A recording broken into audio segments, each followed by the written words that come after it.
Hello everyone, welcome to GATE Academy plus. मैं हूं खोमेश साहू और मैं आपको पढ़ा रहा हूं इंजीनियरिंग मैकेनिक्स। ओके डियर, तो चलिए फिर आज मैं इस सब्जेक्ट का 6th मॉड्यूल स्टार्ट करने जा रहा हूं and that is nothing but the centre of gravity, centre of mass and centroids. Okay, in 3 terms के बारे में है ना आपको एक बेसिक आइडिया होगा, ऐसा मैं उम्मीद करता हूँ, क्योंकि 11th-12th फिजिक्स में है ना आपको बिल्कुल एक आइडिया हो गया होगा कि centre of gravity, centre of mass and centroids क्या होता है। एक बेसिक आइडिया तो होगा आपके पास, है ना, ऐसा मैं उम्मीद करता हूँ, राइट। ये जो 3 टर्म्स है dear, centre of gravity, centre of mass and centroids, है ना, all this 3 terms are similar, almost similar to each other, right. ये 3 टर्म्स एक जैसा ही होता है डियर। कब? जब आप न्यूमेरिकल सॉल्व करने जाते हो, प्रॉब्लम सॉल्व करने जाते हो तो, right, but still they are totally different to each other dear, right। जब हम इनको सेपरेटली डिफाइन करते हैं तो as per the definition, right, this 3 terms centre of gravity, centre of mass and centroids, right, are totally different things. Okay, तो 1 by 1 है ना हम लोग सेपरेटली पहले इसको डिफाइन करेंगे, सेपरेटली इसको समझेंगे, फील करेंगे। ओके, देन कैसे इसको हम कनेक्ट करते हैं, राइट, आपस में इन 3 टर्म्स को कैसे हम कनेक्ट करेंगे इसके बारे में भी डिस्कस करेंगे। मैथमेटिकली कैसे कनेक्ट करेंगे इसके बारे में हम लोग डिस्कस करेंगे। क्लियर पॉइंट है? ओके, तो चलिए फिर स्टार्ट करते हैं। देखिएगा, बहुत बेसिक से हम लोग पढ़ेंगे, मजा आएगा आपको, देखिएगा, है ना। आप थंबनेल में भी देख पाएंगे डियर। आज के लिए इस लेक्चर में हम लोग डिस्कस करेंगे एक बेसिक इंट्रोडक्शन डिस्कस करेंगे, right, for centre of gravity, centre of mass and centroids. Clear point है क्या? बिल्कुल क्लियर, राइट। तो चलिए, जब यदि मैं बॉडी की बात कर रहा हूं, राइट, देखिए बॉडी, ओके, बॉडी की बात कर रहा हूं, राइट, तो बॉडी बोलने से क्या क्या पिक्चर में आएगा यदि मैं आपसे पूछूं, है ना, तो आपका जवाब होना चाहिए सर बॉडी का ना मास पिक्चर में आएगा, राइट। सपोज इस मास को मैं डिनोट कर रहा हूं कैपिटल M से, जो बॉडी के मास को बताएगा। क्लियर पॉइंट है क्या? ओके, बिल्कुल। बॉडी का वेट भी होगा सर, बॉडी का वेट भी होगा, राइट। सपोज मैं इसको कैपिटल W से डिनोट कर रहा हूं। क्लियर पॉइंट है क्या? और क्या क्या पिक्चर में आ सकता है? एक बेसिक पैरामीटर्स की बात करूं मैं, मास हो गया, वेट हो गया, और भी कुछ पिक्चर में आएगा basic parameters, that is nothing but the geometry of body, right. और ज्योमेट्री कहने से हमको ये समझ में आता है, राइट, हमको ये समझ में आता है शेप और साइज ऑफ बॉडी। क्लियर है क्या पॉइंट? ओके, हरी बात समझ में। तो बॉडी का भैया मास होगा, वेट होगा और उसका ज्योमेट्री होगा, that mean shape and size of the body. Clear point है क्या? ओके, तो बॉडी के ज्योमेट्री को या फिर मैं कहूँ शेप और साइज को आप कैसे डिफाइन करते हो डियर? तो आप बोलोगे सर हम लोग बोलते हैं वॉल्यूम से डिफाइन करते हैं। किससे डिफाइन करते हैं? वॉल्यूम से। Clear, right. और डिफाइन करते हैं area. Suppose volume is capital V। अरे बात समझ में, बॉडी का जो वॉल्यूम है वो क्या है? कैपिटल V है। एरिया से भी डिफाइन करते हैं हम लोग, तो इसको हम बोलते हैं बॉडी का एरिया। क्लियर पॉइंट है? ओके, लेंथ से भी डिफाइन करते हैं। किसको? बॉडी की ज्योमेट्री की बात कर रहे हैं डियर। बॉडी की ज्योमेट्री को आप, है ना, वॉल्यूम से डिफाइन करते हो, बॉडी के वॉल्यूम से, बॉडी की एरिया से और बॉडी की length, that is capital L। तो इस तरह से, है ना, ज्योमेट्री ऑफ बॉडी को आप डिफाइन करते हो, राइट, जो इस बात की इंफॉर्मेशन देती है कि शेप और साइज ऑफ बॉडी, राइट। तो वॉल्यूम हो गया, एरिया हो गया, लेंथ। तो ये बेसिक पैरामीटर्स पिक्चर में आते हैं जब आप बॉडी के बारे में बात करते हो। तो और भी नंबर ऑफ पैरामीटर्स हो सकते हैं, राइट, जब एक बॉडी की बात कर रहे हो तो। क्लियर पॉइंट है क्या? Density, weight density, number of parameters picture में आ सकते हैं, लेकिन ये बेसिक पैरामीटर्स है। क्लियर है बात? बिल्कुल क्लियर। ओके, अब यदि मैं आपसे पूछूं कि आप कौन सी दुनिया में रहते हैं, यदि मैं एक वर्ड में ऐसे आपसे पूछूं कि आप कौन सी दुनिया में रहते हैं डियर, राइट, तो आपका जवाब होना चाहिए sir we are in 3D world. Sir 3D world. तो जब आप ऐसा बोल रहे हो डियर, जब आप ऐसा बोल रहे हो तो आप यह भी इंफॉर्मेशन देना चाह रहे हो कि आपके अराउंड में जो भी चीजें मौजूद है, या फिर मैं कहूं आपके अराउंड में जो भी बॉडी मौजूद है, right, all bodies are 3 dimensional body, चाहे वो कोई भी बॉडी हो, कितना भी छोटा हो, कितना भी बड़ा हो। क्लियर बात है क्या, राइट, कितना भी स्मॉल बॉडी क्यों ना हो, कितना भी बिग बॉडी भी क्यों ना हो, all bodies are 3 dimensional body. इस बात से तो आप बिल्कुल भी, है ना, डिनाई नहीं कर सकते, बिल्कुल भी, है ना, एग्री करेंगे, ऐसा मैं उम्मीद करता हूं। क्लियर। जिस मार्कर पेन से मैं यहां पे लिख रहा हूं, this is also the 3 dimensional body. जिस बोर्ड में मैं लिख रहा हूं, जिस बोर्ड में मैं लिख रहा हूं dear, this is also the 3D body, right. जिस क्लासरूम में मैं पढ़ा रहा हूं, this classroom is also the 3D body, right. या फिर मैं कहूं कोई भी बॉडी, जैसे एक निडल की बात करूं, एक निडल, सुई, जिसको सुई बोलते हैं अपन, है ना, आप देखोगे कि बहुत ही पतला होता है, बहुत ही थीन होता है ना, जो सुई होता है, निडल होता है, right, that is also the 3 dimensional body. कुछ तो बॉडी का लेंथ होगा, कुछ तो बॉडी का विड्थ होगा, कुछ तो बॉडी का हाइट होगा, कुछ ना कुछ तो, है ना, आपको देखने को मिलेगा कि 3 डायमेंशन होगा उसका। 3 डायमेंशन का मतलब तो ये होता है ना। क्लियर बात है जी, ओके। तो कोई भी बॉडी, सपोज मैं बात करता हूँ एक ब्लेड, है ना, बहुत ही पतला होता है, जैसे कि ये देखो, तो एक ब्लेड की बात करता हूँ, लाइक दिस, इस टाइप के, है ना, ये ब्लेड ऐसा होता है डियर, आपको ये देखो, इस टाइप का, है ना, कुछ ऐसा होता है ब्लेड जो है। क्लियर है क्या पॉइंट। ये ब्लेड इतना पतला होता है, इतना थीन होता है ना, राइट। फिर भी मैं आपसे पूछूं कि इसमें 3 डायमेंशन है कि नहीं, बताओ। बिल्कुल है, लेंथ है, विड्थ है, उसका कुछ ना कुछ थिकनेस है। मतलब मैं ये बोलना चाह रहा हूं डियर कि प्रैक्टिकली कोई भी बॉडी आप देखोगे जो आपके अराउंड में मौजूद है, सारे बॉडी कैसा होते हैं, 3 डायमेंशनल बॉडी होते हैं। बट हम अपने सब्जेक्ट पॉइंट ऑफ व्यू से जब बॉडी की बात करते हैं, राइट, तो 3 डायमेंशन बॉडी की तो बात करते ही करते हैं, 2 डायमेंशनल बॉडी की भी बात होती है, 1 डायमेंशनल बॉडी की भी बात होती है, राइट। बट एक्चुअल में 2 डायमेंशनल बॉडी और 1 डायमेंशनल बॉडी नाम का तो कोई बॉडी होता ही नहीं है इन एक्चुअल प्रैक्टिस। देखिए इसको और फिर करते हैं, इधर आइए, समझते जाइएगा, है ना, ये समझना बहुत जरूरी है, ठीक है। मैं बात कर रहा हूं थ्योरेटिकली बात कर रहा हूं, प्रैक्टिकली बात नहीं कर रहा हूं, ठीक है। तो टाइप ऑफ बॉडी की बात कर रहा हूं। क्लियर है क्या point, type of body, right. यदि मैं प्रैक्टिकली बात करूंगा तो टाइप ऑफ बॉडी तो एक ही बॉडी पॉसिबल है भैया, वो क्या, 3 dimensional body, that is 3D body. लेकिन हम लोग सब्जेक्ट पॉइंट ऑफ व्यू से बात कर रहे हैं, तो देखिए तो, है ना, यहाँ पे 2 डायमेंशनल बॉडी और 1 डायमेंशनल बॉडी को हम कैसे डिफाइन करते हैं, ओके। तो मैं ना एक ऐसे शेप का बॉडी लेता हूं मैं, है ना, जिसमें आप 3 डायमेंशन को देख पाए, फील कर पाए। तो ऐसे या तो मैं क्यूब शेप का बॉडी लूं या तो क्यूबॉइड शेप का बॉडी लूं, तब देख पाओगे आप, है ना। बॉडी तो नंबर ऑफ शेप के पॉसिबल है, जनरल शेप का भी बॉडी होता है, ठीक है। तो मैं यहाँ पे क्यूबॉइड शेप का, चलो क्यूबॉइड शेप का एक बॉडी लेता हूं मैं, ठीक है।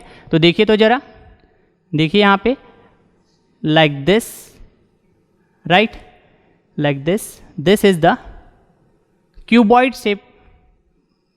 शेप का एक मैं बॉडी बना रहा हूं डियर, ओके। क्यूबॉइड शेप का एक बॉडी बना रहा हूं, राइट, लाइक दिस, ठीक है, लाइक दिस क्यूबॉइड शेप का एक बॉडी बनाया हूं मैं, है ना। अब बॉडी बोलने से है ना, क्या क्या पिक्चर में आएगा बताइए तो, मास पिक्चर में आएगा, वेट पिक्चर में आएगा और बॉडी का ज्योमेट्री भी पिक्चर में आएगा।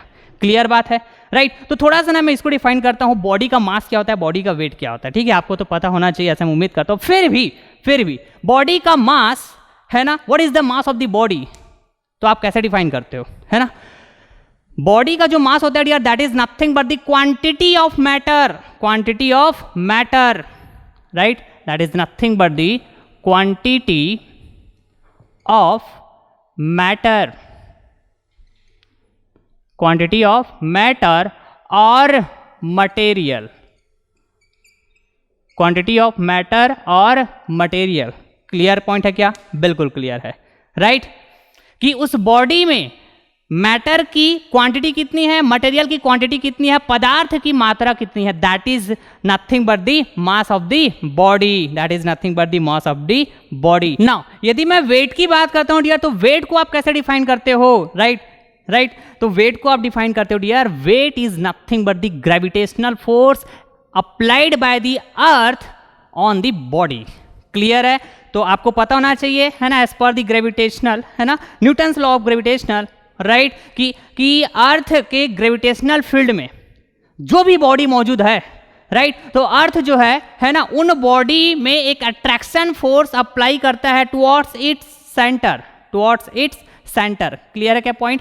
ओके, तो उस अट्रैक्शन फोर्स की जो अमाउंट होता है, जो उस बॉडी में अप्लाई हुआ रहेगा अर्थ के द्वारा, तो उस अमाउंट को, उस अट्रैक्शन फोर्स के अमाउंट को हम लोग बोलते हैं gravitational force, and that gravitational force is nothing but the wait of the body, right. और उसी अट्रैक्शन फोर्स के कारण डियर, राइट, जो अर्थ उस बॉडी में या फिर किसी बॉडी में अप्लाई करता है, उसी अट्रैक्शन फोर्स के कारण, उसी ग्रेविटेशनल फोर्स के कारण आप फील कर पाते हो कि आपके अराउंड में जो भी बॉडी मौजूद है, राइट, उसका कुछ ना कुछ वेट है।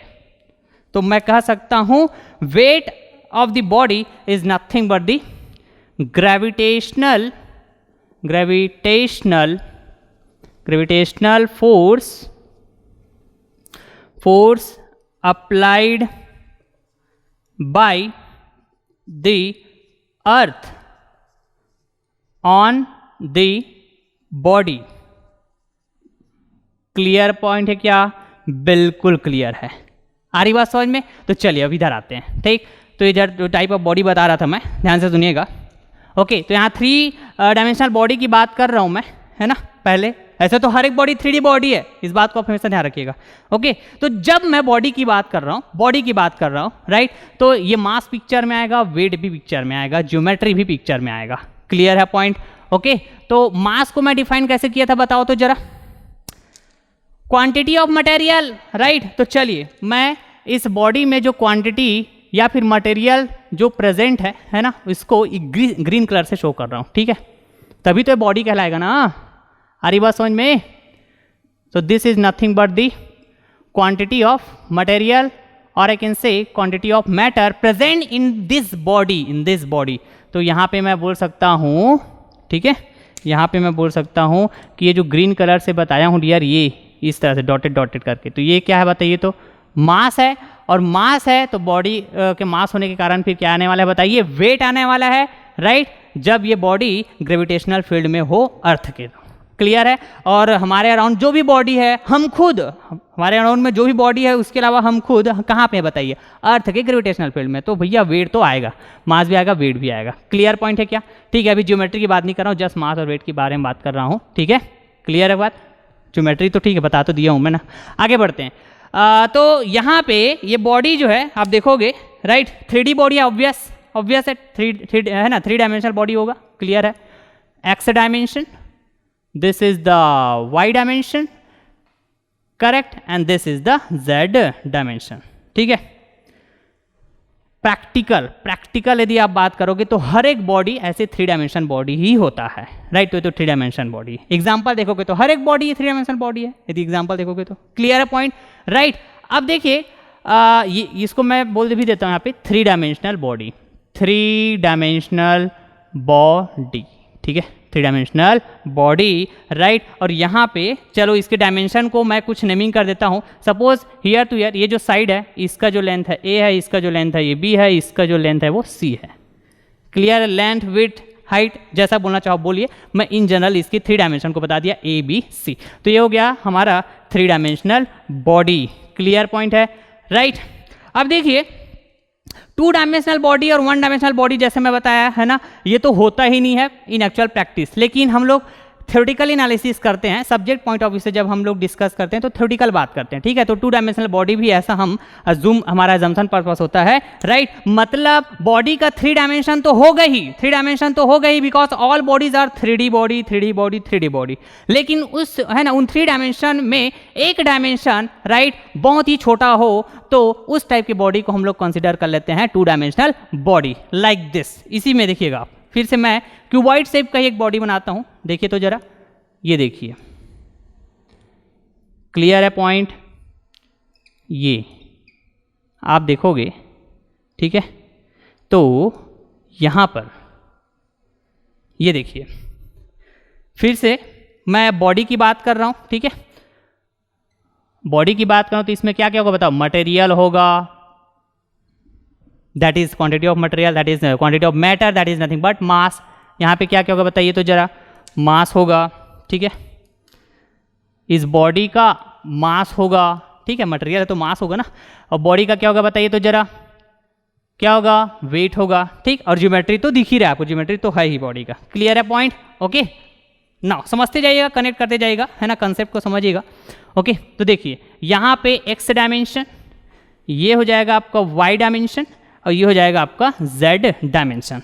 क्लियर है? अभी इन थ्री डायमेंशन को फिर से यदि मैं दिखाना चाहूँ यहाँ पे, तो this is A, this is B, this is C, right. तो यहाँ पर आप एक चीज देख पाओगे कि ए और सी जो डायमेंशन है बॉडी का, इसके कंपेयर में जो बी डायमेंशन है बहुत ही छोटा है, बहुत ही छोटा है, राइट। तो जब हम लोग सब्जेक्ट पॉइंट ऑफ व्यू से जब हम लोग डिस्कस करते हैं, थ्योरेटिकली डिस्कस करते हैं डियर, तो जो स्मॉल स्मॉल कोई पैरामीटर्स होते हैं ना, उसको हम लोग क्या बोल देते हैं? Tends to zero.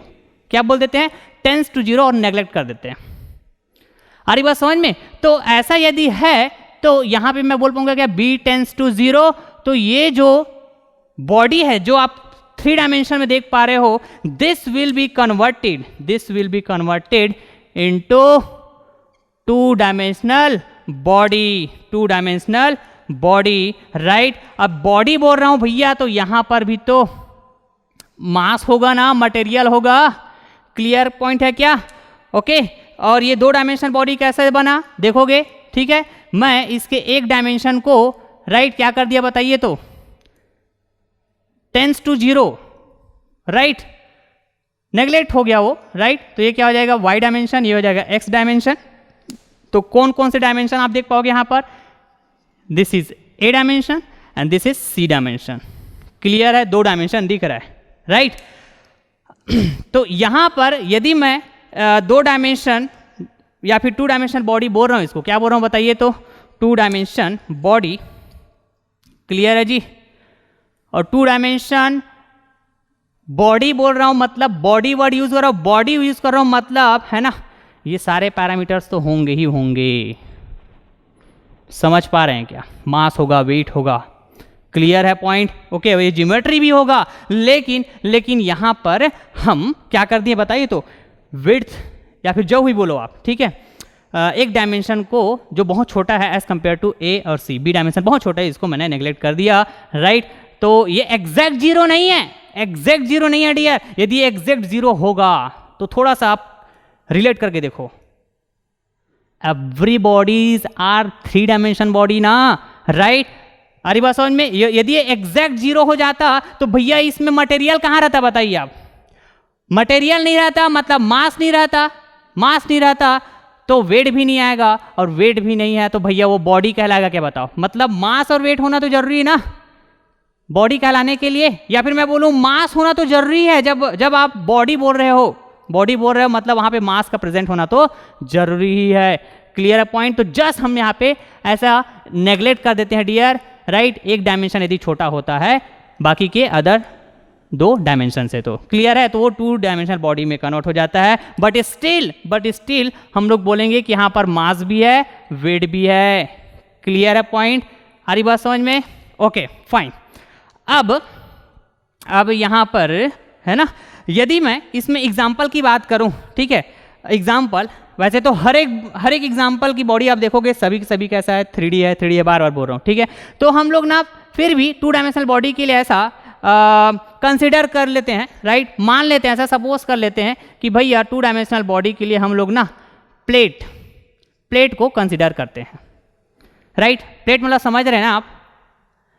सपोज वो वाला प्लेट ले लो आप कि आप जब चाय पीते हो, राइट, जिस प्लेट में रख के चाय पीते हो, that plate is nothing but two dimensional body, है ना। You can consider that plate is a two dimensional body, ऐसा आप कंसिडर कर सकते हो। लेकिन उस प्लेट को आप देखोगे तो ठीक है, उसका एरिया तो है, लेकिन थिकनेस भी तो है, होता है क्या? एरिया मतलब 2 डायमेंशन हो जाएगा उसका, और उसका कुछ ना कुछ तो थिकनेस भी होता है ना भाई, या फिर आप बोलो लेंथ है, विड्थ है, थिकनेस, कुछ ना कुछ तो थिकनेस होता है ना उस प्लेट का, मतलब 3 डायमेंशन तो दिखेगा ही दिखेगा, कुछ ना कुछ लेंथ, कुछ ना कुछ विड्थ, कुछ ना कुछ डेप्थ, या फिर कुछ ना कुछ हाइट, जैसा भी आप बोलना चाहो, 3 डायमेंशन तो दिखेगा ही दिखेगा इन एक्चुअल प्रैक्टिस, कोई भी बॉडी की बात कर लो, ठीक है। बट 3 डायमेंशन में कोई भी एक डायमेंशन बहुत ही छोटा हो, स्मॉल हो, तो उसको हम लोग टेंस टू 0 करके नेग्लेक्ट कर देते हैं, तो वो जो 3 डायमेंशनल बॉडी है that will be converted into 2 dimensional body, और इस प्लेट को हम लोग, है ना, प्लेट जो होता है उसको हम लोग कंसिडर कर सकते हैं 2 डायमेंशनल बॉडी, ठीक है। आप और भी फील कर सकते हो अपने घरों में जो टाइल्स पत्थर लगा हुआ होता है, टाइल्स पत्थर, क्लियर है क्या पॉइंट, इस तरह के होते हैं ना टाइल्स पत्थर, क्लियर है जी, ओके। तो इसका कुछ ना कुछ तो ऐसा थिकनेस होता है डियर, कुछ ना कुछ तो ऐसा थिकनेस होता है, राइट, कुछ ना कुछ तो ऐसा थिकनेस होता है, आपको पता होगा तो, या फिर मैं बोलूँ आपको यदि फील किए होंगे तो कुछ ना कुछ तो इसका थिकनेस होता है। सपोज इस थिकनेस को मैं क्या रेड कलर से ऐसा दिखा रहा हूँ, ये देखो, तो 3 डायमेंशन तो है ना, 3 डायमेंशन तो है ना एक्चुअल में, लेकिन आप इसको कंसिडर कर सकते हो 2 डायमेंशनल बॉडी, क्लियर है, क्योंकि ये वाला जो इसका थिकनेस है that tends to 0, thickness T tends to 0, clear point है क्या, तो ये 2 डायमेंशनल बॉडी की तरह आप कंसिडर कर सकते हो। ऐसे हम लोग, है ना, अजूम करते हैं 2 डायमेंशनल बॉडी, भैया 2 डायमेंशनल बॉडी नाम का तो कोई चीज़ होता ही नहीं है, क्लियर है पॉइंट, ओके। नाउ अब बात करता हूँ मैं फिर से, कुछ ऐसा बॉडी दिखेगा, राइट, आपके ही एक्चुअल प्रैक्टिस में जो 3 डायमेंशन तो होगा, हर एक बॉडी 3 डायमेंशन, राइट, बट उसमें ना 3 डायमेंशन में 2 डायमेंशन बहुत ही ज़्यादा स्मॉल है as compare to 3rd dimension. जैसे यहाँ पे 3 डायमेंशन में 1 डायमेंशन बहुत ही स्मॉल है एज कंपेयर टू 2 डायमेंशन। तो देखो, तो इसके लिए यदि मैं बात करूँ तो देखिए ज़रा, ये लाइक दिस, इस तरह से कोई बॉडी है, क्लियर, इसको भी मैं बोल सकता हूँ क्यूबॉइड शेप का बॉडी, करेक्ट पॉइंट। बट यहां पर, अच्छा यहां बॉडी बोल रहा हूं डियर फिर से मैं, है ना, तो मटेरियल प्रेजेंट होगा कि नहीं होगा बताओ, बिल्कुल होगा, मटेरियल प्रेजेंट होगा, बिल्कुल होगा, और मटेरियल प्रेजेंट है मतलब यहां पर मैं फिर से बोलूंगा कि भैया इसमें मास भी है और इसमें वेट भी है, बिल्कुल क्लियर है, ओके फाइन। और मैं बोल सकता हूँ ये 3 डायमेंशन है, तो इसके 3 डायमेंशन एक्चुअली, है ना, all bodies are 3 dimension, A B, इसके साइड को बताना चाहूँ तो इस तरह से, क्लियर है पॉइंट, बिल्कुल क्लियर है, राइट। एक्सिस को भी दिखा दीजिए आप, तो ऐसा बता सकते हो this is the X dimension, this is the Y dimension, this is the Z dimension. Connect करते जाइए डियर, कनेक्ट करते जाइए, फील करते जाइए चीज़ों को, राइट, ये समझना बहुत जरूरी है, बिल्कुल क्लियर है, ओके। तो आप यहाँ पे देखोगे कि यहाँ पर ये वाले केस में 3rd वाला जो बोल रहा हूँ इसमें आप देखोगे, है ना जी, तो ये बी डायमेंशन टेंस टू 0 बोल सकता हूँ, सी डायमेंशन टेंस टू 0 बोल सकता हूँ, नेग्लेक्ट कर सकता हूँ, क्यों, क्योंकि ये जो ए डायमेंशन है बहुत ज़्यादा डोमिनेटिंग है as compare to B C, clear point है क्या। तो एक्चुअल प्रैक्टिस में तो, है ना, फिर प्रैक्टिकली तो आप बी और सी डायमेंशन को नेग्लेक्ट कर ही नहीं सकते, क्योंकि बॉडी है ना भाई, 3 डायमेंशन बॉडी है, 3 डायमेंशन पूरा दिखेगा तभी उसमें मटेरियल को फील कर पाओगे, तो मास को फील कर पाओगे, मास को फील कर पाओगे तो वेट को फील, है ना, फील कर पाओगे, और साथ ही साथ आप उस बॉडी का ज्योमेट्री को भी फील कर पाओगे, क्लियर है। तो एक्चुअल प्रैक्टिस की बात है वो, लेकिन हम लोग जब थ्योरेटिकली एनालिसिस करने जाते हैं तो इस टाइप की जो बॉडी रहेगा जिसमें 2 डायमेंशन बहुत छोटा है, बहुत छोटा, ठीक है, as compare to 3rd dimension, तो मैं इसको कंसिडर कर सकता हूँ 1 डायमेंशनल बॉडी, या फिर कह सकता हूँ this body will be converted in 1 dimensional body, 1 dimensional body, इस तरह से, क्लियर है क्या पॉइंट। तो यहाँ पर भी आप देखोगे भैया, यहाँ पर भी देखोगे तो मटेरियल होगा, देखो ग्रीन कलर से मैं बनाया हूँ, ठीक है जी, मटेरियल होगा, ठीक है। तो 1 डायमेंशनल बॉडी हो गया ये, राइट, और 1 डायमेंशनल है तो एक ही एक्सिस की बात होगी, क्लियर, यही वर्टिकल हो जाता तो ये वाई एक्सिस की बात हो जाता है, तो ये हो गया आपका 1 डायमेंशनल बॉडी। तो यहाँ पर भी आप देखोगे तो इसका भी मास होगा, इसका भी वेट होगा क्या डियर? क्लियर है पॉइंट, समझ पा रहे हैं? ठीक है, ठीक है, हम लोग थ्योरेटिकली इसको बात करें ना, tends to zero, B tends to zero, C tends to zero, लेकिन एक्चुअल में तो नहीं है ना, बॉडी का तो कुछ ना कुछ मास, बॉडी बोल रहा हूं मतलब मास होगा, वेट होगा भैया, ज्योमेट्री भी होगा। क्लियर है? ओके, लेकिन हम इसको वन डायमेंशनल बॉडी की बात कर रहे हैं, राइट? रीजन सिर्फ इतना है कि आ रही बात समझ में कि बी और सी टेंस टू जीरो है भैया, बहुत छोटा वैल्यू, इसलिए हम इसको as a one dimensional body consider करते हैं, है ना, अपने एनालिसिस पर्पस के लिए। One dimensional body, one dimensional body. Clear है पॉइंट? ओके, अब वन डायमेंशनल बॉडी, जैसे कि मैं बोलूं आपसे वायर, वायर समझ पा रहे हैं क्या? वायर, ठीक है, वायर कैसा रहता है देखो तो, ये देखो इस तरह से वायर रहता है, ठीक है जी, बिल्कुल क्लियर है। ठीक, तो यहां पर भी आप देखोगे 3 डायमेंशन होगा डियर, इसका लेंथ हुआ, ठीक है, और ये इसका क्या होगा बताओ? ये एरिया हो गया, क्रॉस सेक्शन एरिया, ठीक है, और एरिया मतलब 2 डायमेंशन, ठीक है। या फिर आप बोलो यहाँ ये वाला बोल लो आप, क्या जैसा चाहो बोल सकते हो, दिस इज द हाइट, ठीक है, एंड और इधर से बात करो तो दिस इज द, ओके, या फिर इधर देख लो, है ना, ये इधर से दिस इज द विड्थ, ऐसे ही बोलोगे ना। 3 डायमेंशन दिखेगा कि नहीं दिखेगा बताओ? लेकिन ये जो वायर है ना, वायर है, आप देखोगे कि इसका जो लेंथ है, length is very very very very greater than किससे? बी और एस से, विड्थ और हाइट से, जस्ट लाइक दिस, फील कीजिए ऐसा, ठीक है। तो इसको मैं कंसीडर करूंगा अपने सब्जेक्ट पॉइंट ऑफ व्यू से one dimensional body, one dimensional body. Clear point है क्या? लेकिन भैया एक्चुअल में तो वन डायमेंशनल नहीं है, कुछ ना कुछ हाइट है, कुछ ना कुछ विड्थ है, कुछ ना कुछ लेंथ है। क्लियर है क्या पॉइंट? तो ये होता है डियर, है ना, वन डायमेंशनल बॉडी इस तरह से, है ना, आप बोल सकते हो। तो एग्जाम्पल में लिख सकते हो आप wire, wire is considered as a one dimensional body. क्या कहा मैंने? कंसीडर्ड, मान सकते हो, माना जाता है, ठीक है जी। Plate, plate is considered as a 2 dimensional body, considered माना जाता है, मान सकते हो। क्लियर? लेकिन एक्चुअल में तो ऐसा 2 डायमेंशनल बॉडी, 1 डायमेंशनल बॉडी तो पॉसिबल ही नहीं है इन प्रैक्टिकल सिचुएशन। इतनी सी बात क्लियर है क्या? बिल्कुल क्लियर है। ओके, नाउ अब हम लोग चलिए अब धीरे से, है ना, कनेक्ट करेंगे कि ये centre of gravity, centre of mass और सेंट्रॉइड को। क्लियर है जी? बिल्कुल। तो चलिए इसको मैं इरेज करता हूं यहां से। Okay fine. अब देखिए यहां पे आते हैं, देखिए तो centre of gravity, centre of mass, centroid, okay, body के लिए ही होगा डिफाइन, लेकिन बॉडी में किस किस पैरामीटर के लिए हम लोग डिफाइन करने वाले हैं सेंटर ऑफ ग्रेविटी को, सेंटर ऑफ मास को, सेंट्रॉइड्स को, तो देखते हैं जरा। ठीक है, सेंटर ऑफ ग्रेविटी बोल रहा हूं तो ग्रेविटी का मतलब क्या होता है डियर, या फिर मैं बोलूं ग्रेविटी किससे रिलेटेड है, तो देखो तो जरा वेट में आ जाओ। वेट को कैसे डिफाइन किए हैं dear?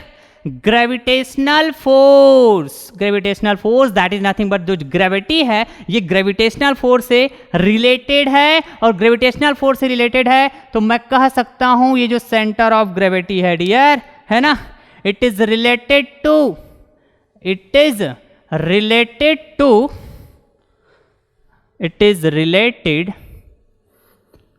To weight of the body, weight of the body। Clear है पॉइंट? बिल्कुल क्लियर है। ठीक है, यदि मैं सेंटर ऑफ मास की बात करूं तो सेंटर ऑफ मास मतलब मास से रिलेट होगा क्या? ये किससे रिलेट होगा? मास से रिलेट होगा डियर, तो मैं कह सकता हूं इट इज रिलेटेड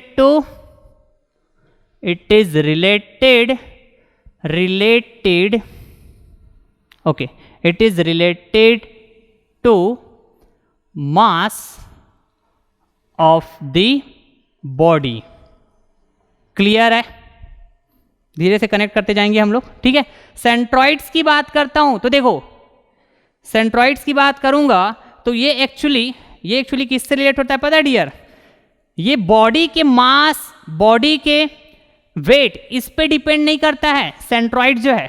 ठीक है, तो देखिए तो जरा, ओके, ये जो सेंट्रॉइड्स है बॉडी के मास और बॉडी के वेट पे डिपेंड नहीं करता है, जबकि ये डिपेंड करता है ज्योमेट्री पे। किस पे डिपेंड करता है? ज्योमेट्री पे, ठीक है, मतलब ज्योमेट्री के लिए डिफाइन होता है, राइट। तो मैं कह सकता हूं it is related to geometry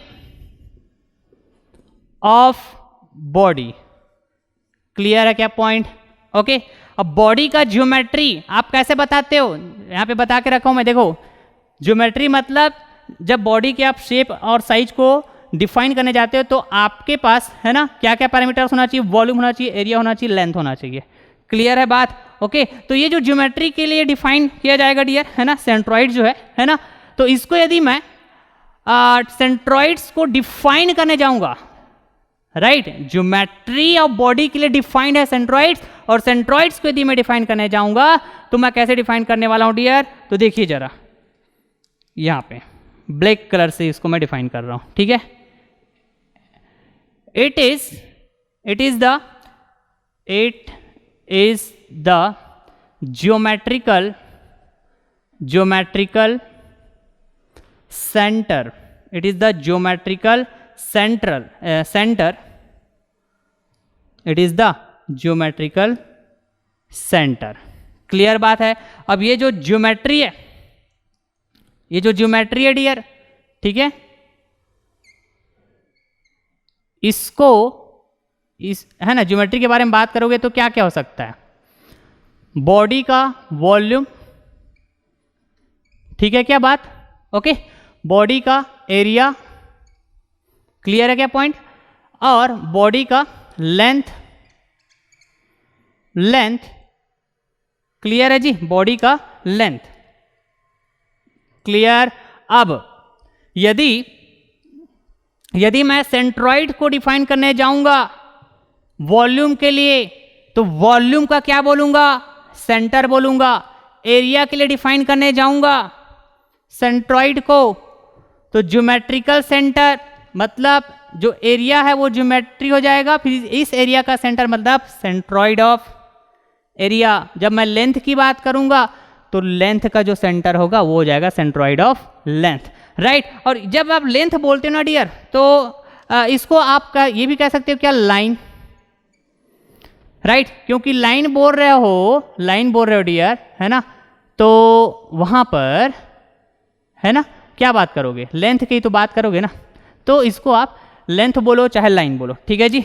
okay, तो चलिए इसको फिर से मैं अलग से दिखाता हूं। तो बॉडी का यदि मैं वॉल्यूम बोलूं तो सिर्फ मेरा फोकस रहेगा किस पर? बॉडी के वॉल्यूम पर। सिर्फ मेरा फोकस रहेगा किस पर? बॉडी के वॉल्यूम पर, ठीक है जी। ओके, यहां पर देखिए तो जरा, ये हो जाएगा बॉडी का वॉल्यूम। सिर्फ मेरा फोकस कहाँ पे रहेगा? बॉडी के वॉल्यूम पे। जैसे मैं यहाँ पे बॉडी को डिफाइन किया था ना, 3D बॉडी, ठीक है, तो बॉडी के मटेरियल के भी बात किया था। क्लियर है पॉइंट? मटेरियल मतलब मास वेट, ठीक है। तो यहाँ पे मास और वेट से मेरे को मतलब नहीं होगा जब मैं बॉडी का वॉल्यूम बात कर रहा हूँ, या फिर मैं बॉडी का ज्योमेट्री की बात कर रहा हूँ, तो मैं सिर्फ ज्योमेट्री में फोकस रहेगा। ज्योमेट्री मतलब वॉल्यूम में फोकस रहेगा, एरिया में फोकस रहेगा, लेंथ में फोकस रहेगा, ठीक है। तो ये हो जाएगा आपका वॉल्यूम, ठीक है। और एरिया बोलूँगा तो 2 डायमेंशन की बात होगी, कोई भी 2 डायमेंशन की बात कर लो, लेंथ विड्थ डेप्थ लेंथ, ऐसा जो भी, कोई भी 2 डायमेंशन, ठीक है। और लाइन या फिर बोलिए आप लेंथ, क्लियर है बात? ओके, क्योंकि लेंथ का लाइन का ही लेंथ होता है। क्लियर है ना जी? ओके, इतना तो समझ में आना चाहिए। तो दिस इज द वॉल्यूम, ठीक है, this is the area and this is the line, और you can say length. Clear है? तो ज्योमेट्रिकल सेंटर होता है कौन? सेंट्रॉइड्स, ठीक है।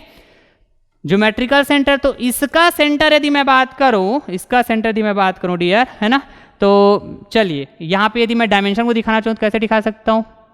ठीक है, ये तो आप समझ में आता होगा आपको, ये तो ठीक है, X dimension, Y dimension, Z dimension, मतलब 3D तो दिख ही रहा है। तो इसका यहाँ पे देखोगे, यहाँ पे सपोज इसका सेंटर है ना। एक्चुअली इसको हम लोग मैथमेटिकली सॉल्व करते हैं, तब पता चलता है कि एक्चुअली कहाँ पे है उसका सेंटर, लोकेशन कहाँ पे है ना जी, कोऑर्डिनेट्स फाइंड आउट करते हैं तब पता चलता है। तो चलो मैं यहाँ पे मान लेता हूँ कि ये इस वॉल्यूम का सेंटर है, इस ज्योमेट्री का सेंटर है, तो मैं क्या बोलूँगा इसको, सेंट्रॉइड। क्या बोलूँगा, सेंट्रॉइड। किसके लिए डिफाइन कर रहा हूँ, कौन से ज्योमेट्री के लिए, वॉल्यूम।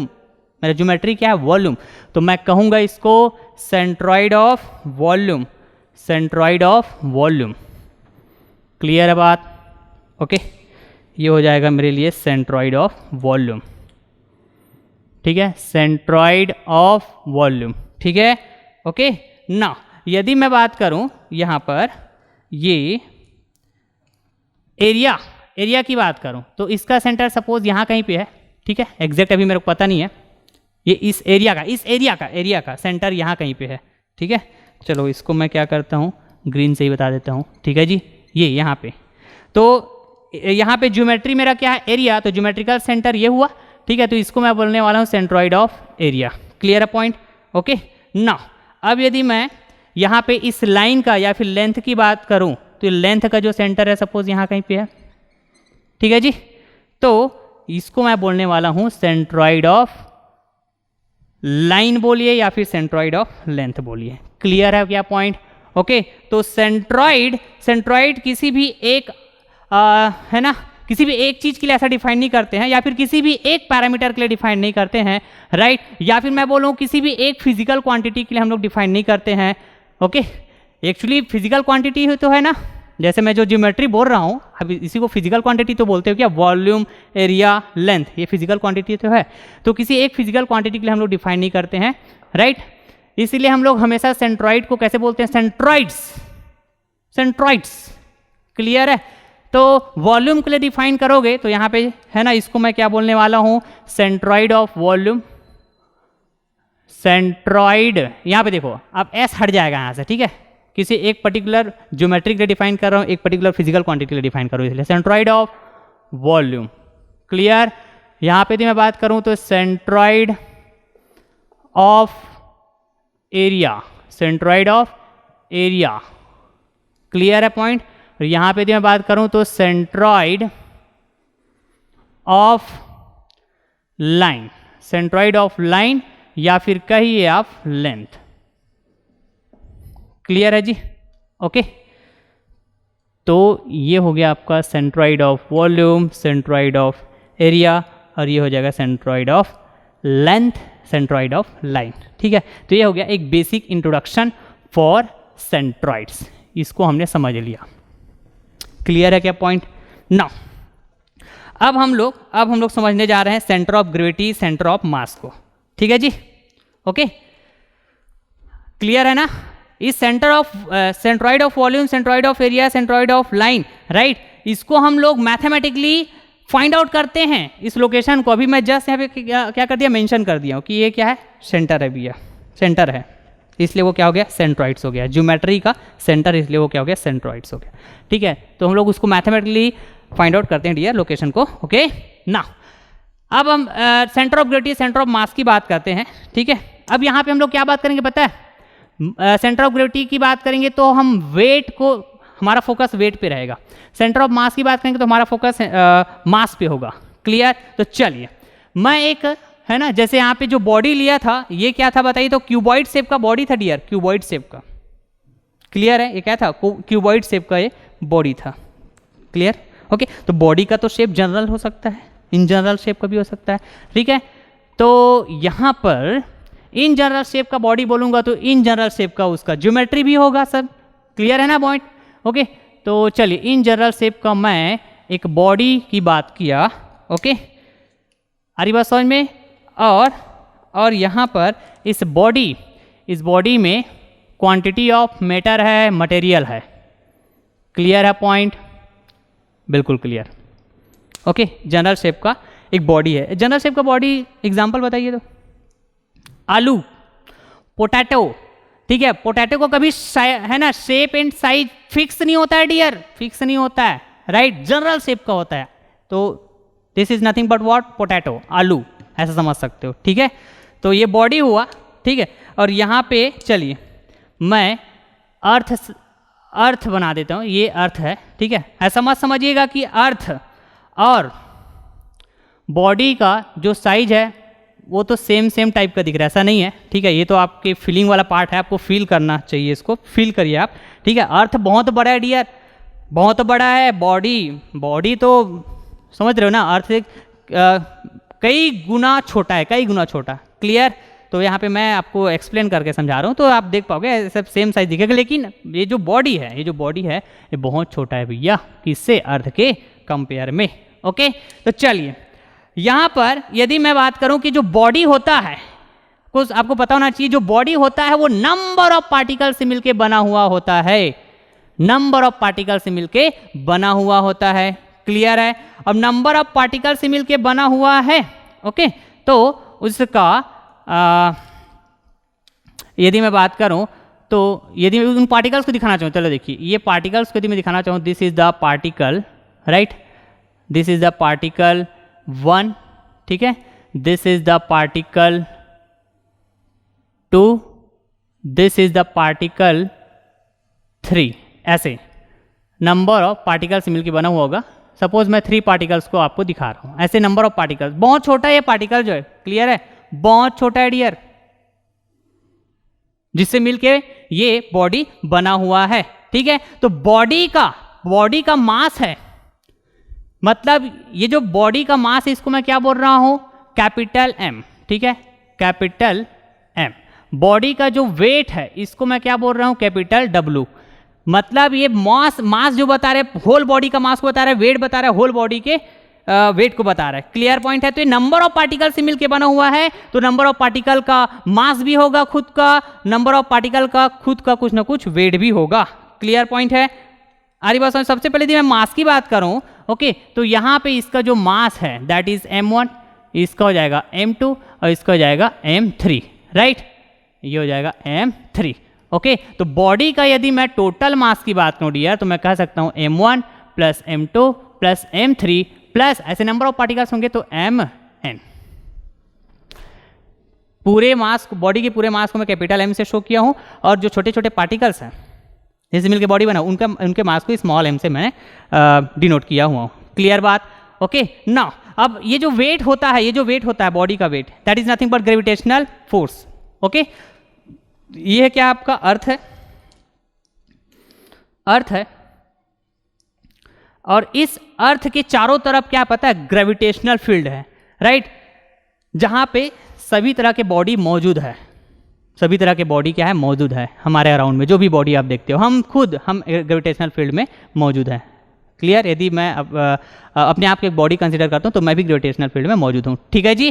तो ग्रेविटेशनल फील्ड में यदि आप हो तो अर्थ के कारण है ना, इस बॉडी में अट्रैक्शन फोर्स अप्लाई होगा, तो इस बॉडी में यदि अट्रैक्शन फोर्स अप्लाई होगा, जिसको आप ग्रेविटेशनल फोर्स बोलते हो, तो ये जो बॉडी जितने भी पार्टिकल से मिलकर बना हुआ है उसमें भी अट्रैक्शन फोर्स अप्लाई होगा, क्लियर है, आ रही बात समझ में, ओके। तो मैं कह सकता हूं कि पार्टिकल 1 में जो अट्रैक्शन फोर्स लगेगा, right, suppose this is small w1, ठीक है। पार्टिकल 2 में जो अट्रैक्शन फोर्स लगेगा, suppose this is small w2।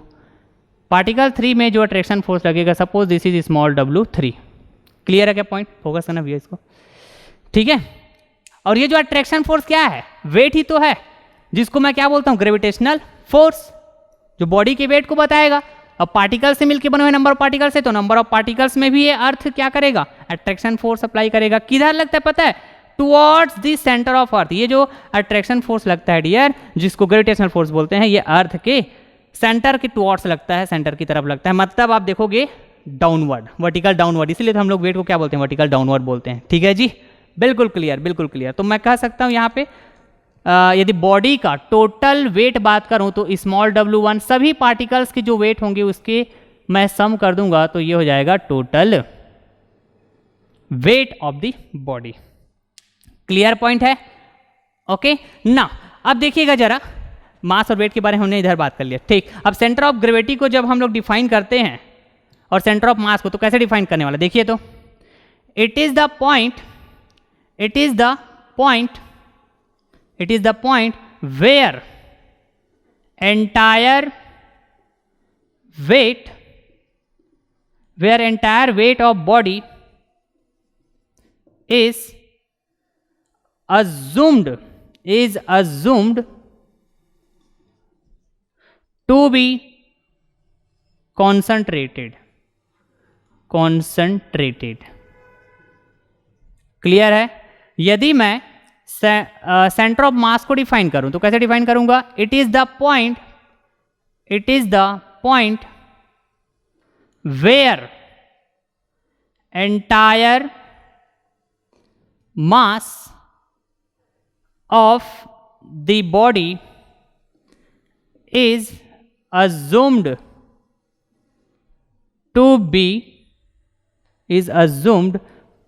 be concentrated. Clear है पॉइंट? ओके, अब बड़ा ध्यान से सुनिएगा और समझिएगा।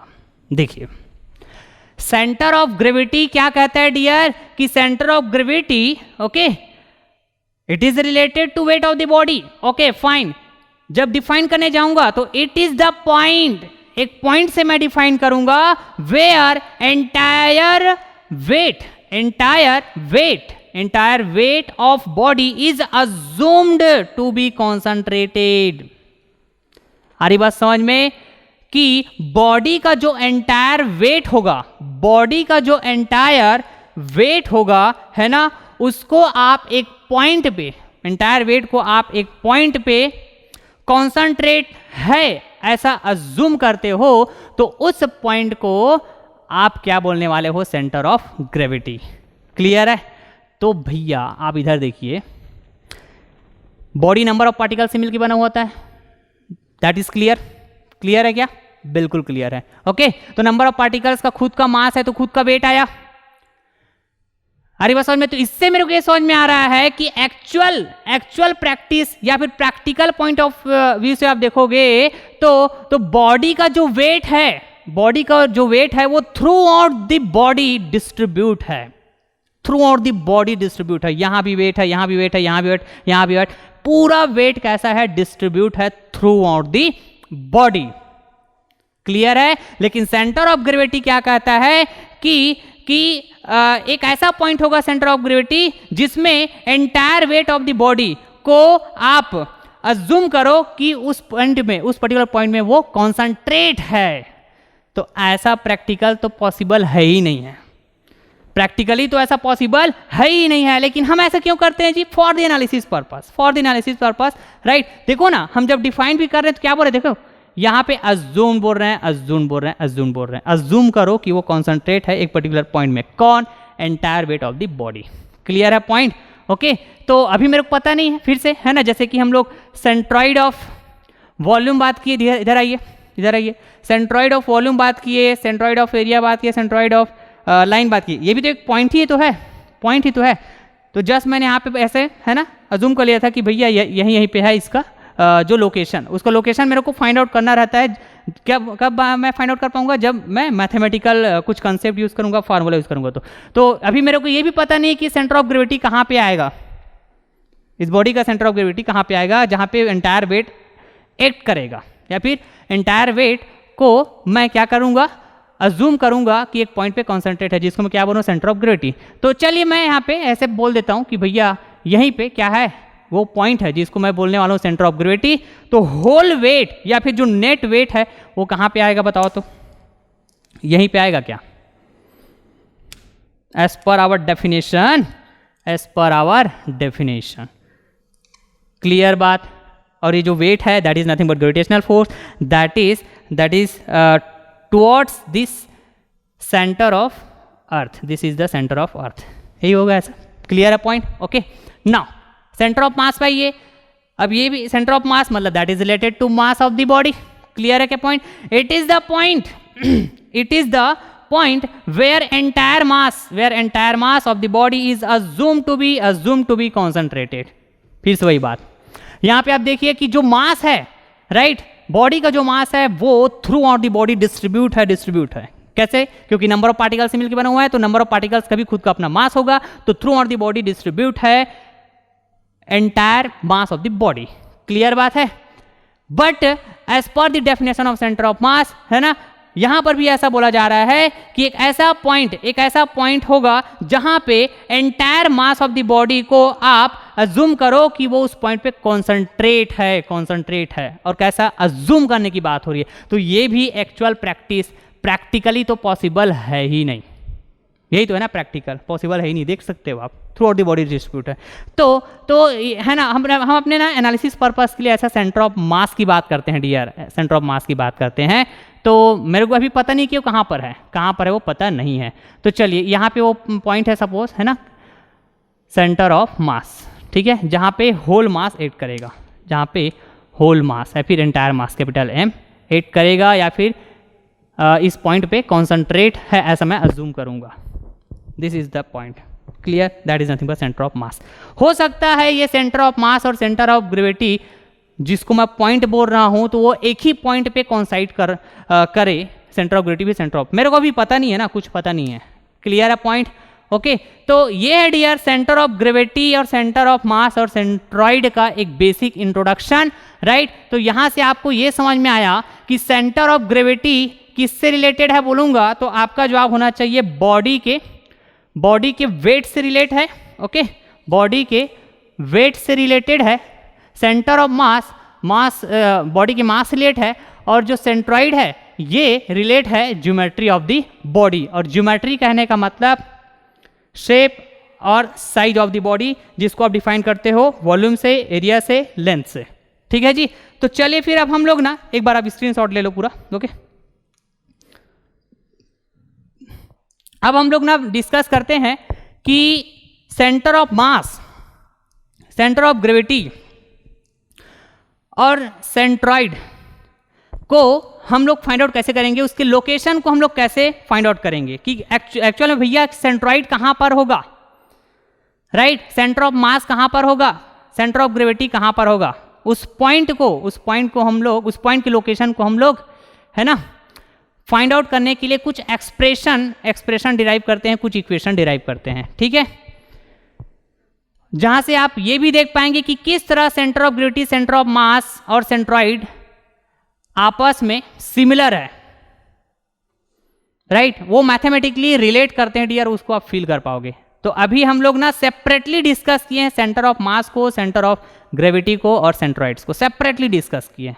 ठीक है, मैंने अभी ये नहीं कहा कि कहां पर सेंटर ऑफ, मतलब किस कंडीशन में centre of gravity, centre of mass और सेंट्रॉइड्स सेम होंगे, ऐसा अभी मैं डिस्कस नहीं किया हूं, सेपरेटली डिफाइन किया हूं। तो आपको ये समझ में आ रहा होगा कि भैया ये centre of gravity, centre of mass और सेंट्रॉइड्स तो है ना वाकई में डिफरेंट है, आपस में डिफरेंट है, ये ऐसा आप समझ पा रहे होंगे। हो गया क्या? ओके डियर, अब चलिए अब डिस्कस करते हैं हम लोग सेंटर ऑफ ग्रेविटी और सेंटर ऑफ मास, है ना, जिसको हम लोग कैसे बताते हैं कि एक पॉइंट में कॉन्सेंट्रेट करो, पूरे बॉडी का जो वेट है वो कॉन्सेंट्रेट है, जिसको सेंटर ऑफ ग्रेविटी बोलते हो। एक पॉइंट में कॉन्सेंट्रेट करो, पूरे बॉडी का जो मास है वो कॉन्सेंट्रेट है, जिसको सेंटर ऑफ मास बोलते हो, राइट। तो वो पॉइंट का लोकेशन कहां पर होगा, पॉइंट का लोकेशन कहां पर होगा, राइट, इसको हम लोग है ना कैसे फाइंड आउट करेंगे, इसके बारे में डिस्कस करते हैं मैथमेटिकली। क्लियर है बात? तो कोई भी बॉडी की अब बात कर सकते हो, राइट, जैसे मैं बात की अभी 2 डायमेंशनल बॉडी, है ना, 3 डायमेंशनल बॉडी, ऐसे बताया था मैं, है ना। वैसे तो all bodies are 3 dimensional body. Clear बात है? ओके, तो मैं ना यहाँ पर एक फ्लैट हॉरिजॉन्टल प्लेट, एक बॉडी ले रहा हूँ। ठीक है, क्या ले रहा हूँ? फ्लैट हॉरिजॉन्टल प्लेट, एक फ्लैट हॉरिजॉन्टल प्लेट ले रहा हूँ डियर। क्लियर है क्या बात? ओके, तो यहाँ पर है ना ये है ये फ्लैट हॉरिजॉन्टल प्लेट। ठीक, इस हॉरिजॉन्टल फ्लैट प्लेट का क्या क्या हो सकता है, राइट।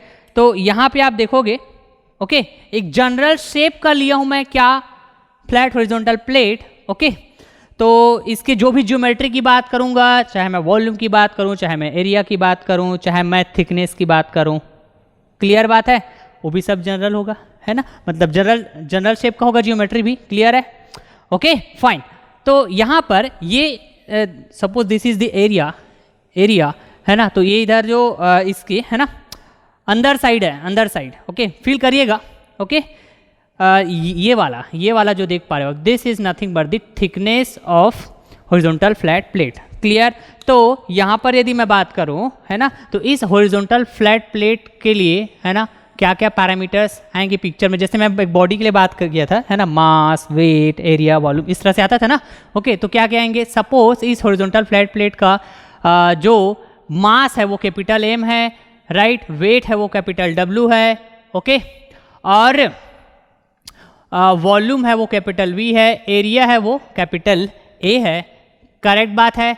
और सपोज एक और पैरामीटर ले रहा हूं मैं, density, that is nothing but rho, okay, और ये जो रो है ये क्या बताएगा आपको, that is nothing but mass divided by volume. Clear है क्या पॉइंट ये, ओके।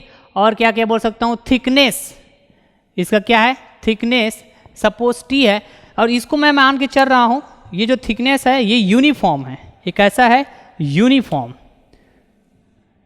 ऐसा मैं मान के चल रहा हूँ, थिकनेस इज यूनिफॉर्म। क्लियर क्या बात, thickness is uniform through out the body, through out the body, body क्या मेरा फ्लैट हॉरिजॉन्टल प्लेट, ठीक है, मतलब पूरे बॉडी में आप देखोगे इसका जो थिकनेस है वो है ना, यहाँ भी T है, यहाँ भी T, यहाँ भी है ना। क्लियर पॉइंट है क्या, सब जगह ये थिकनेस क्या है, यूनिफॉर्म है, ऐसा मान के चल रहा हूँ, ठीक। ये फ्लैट हॉरिजॉन्टल प्लेट कैसा रखा हुआ है आप फील कीजिएगा, ओके, ये फ्लैट हॉरिजॉन्टल प्लेट आप कैसे फील करोगे, ओके, फील करना इज वेरी इंपॉर्टेंट, राइट। चलो ये देखिएगा, सपोज ये हॉरिजॉन्टल फ्लैट प्लेट है मेरा, ओके, ये देखिए ये हॉरिजॉन्टल फ्लैट प्लेट है, ये देखिए इसको ऐसा रखा गया है, राइट। तो यहाँ पे जो एक्सिस लिया हूँ मैं, X axis, Y axis, Z axis, ठीक है, तो ये हो गया आपका जेड एक्सिस, ठीक है, ये हो गया आपका जेड एक्सिस, क्लियर, ये हो गया आपका एक्स एक्सिस, ओके, और ये हो गया आपका वाई एक्सिस, ठीक है, आ रही बात समझ में।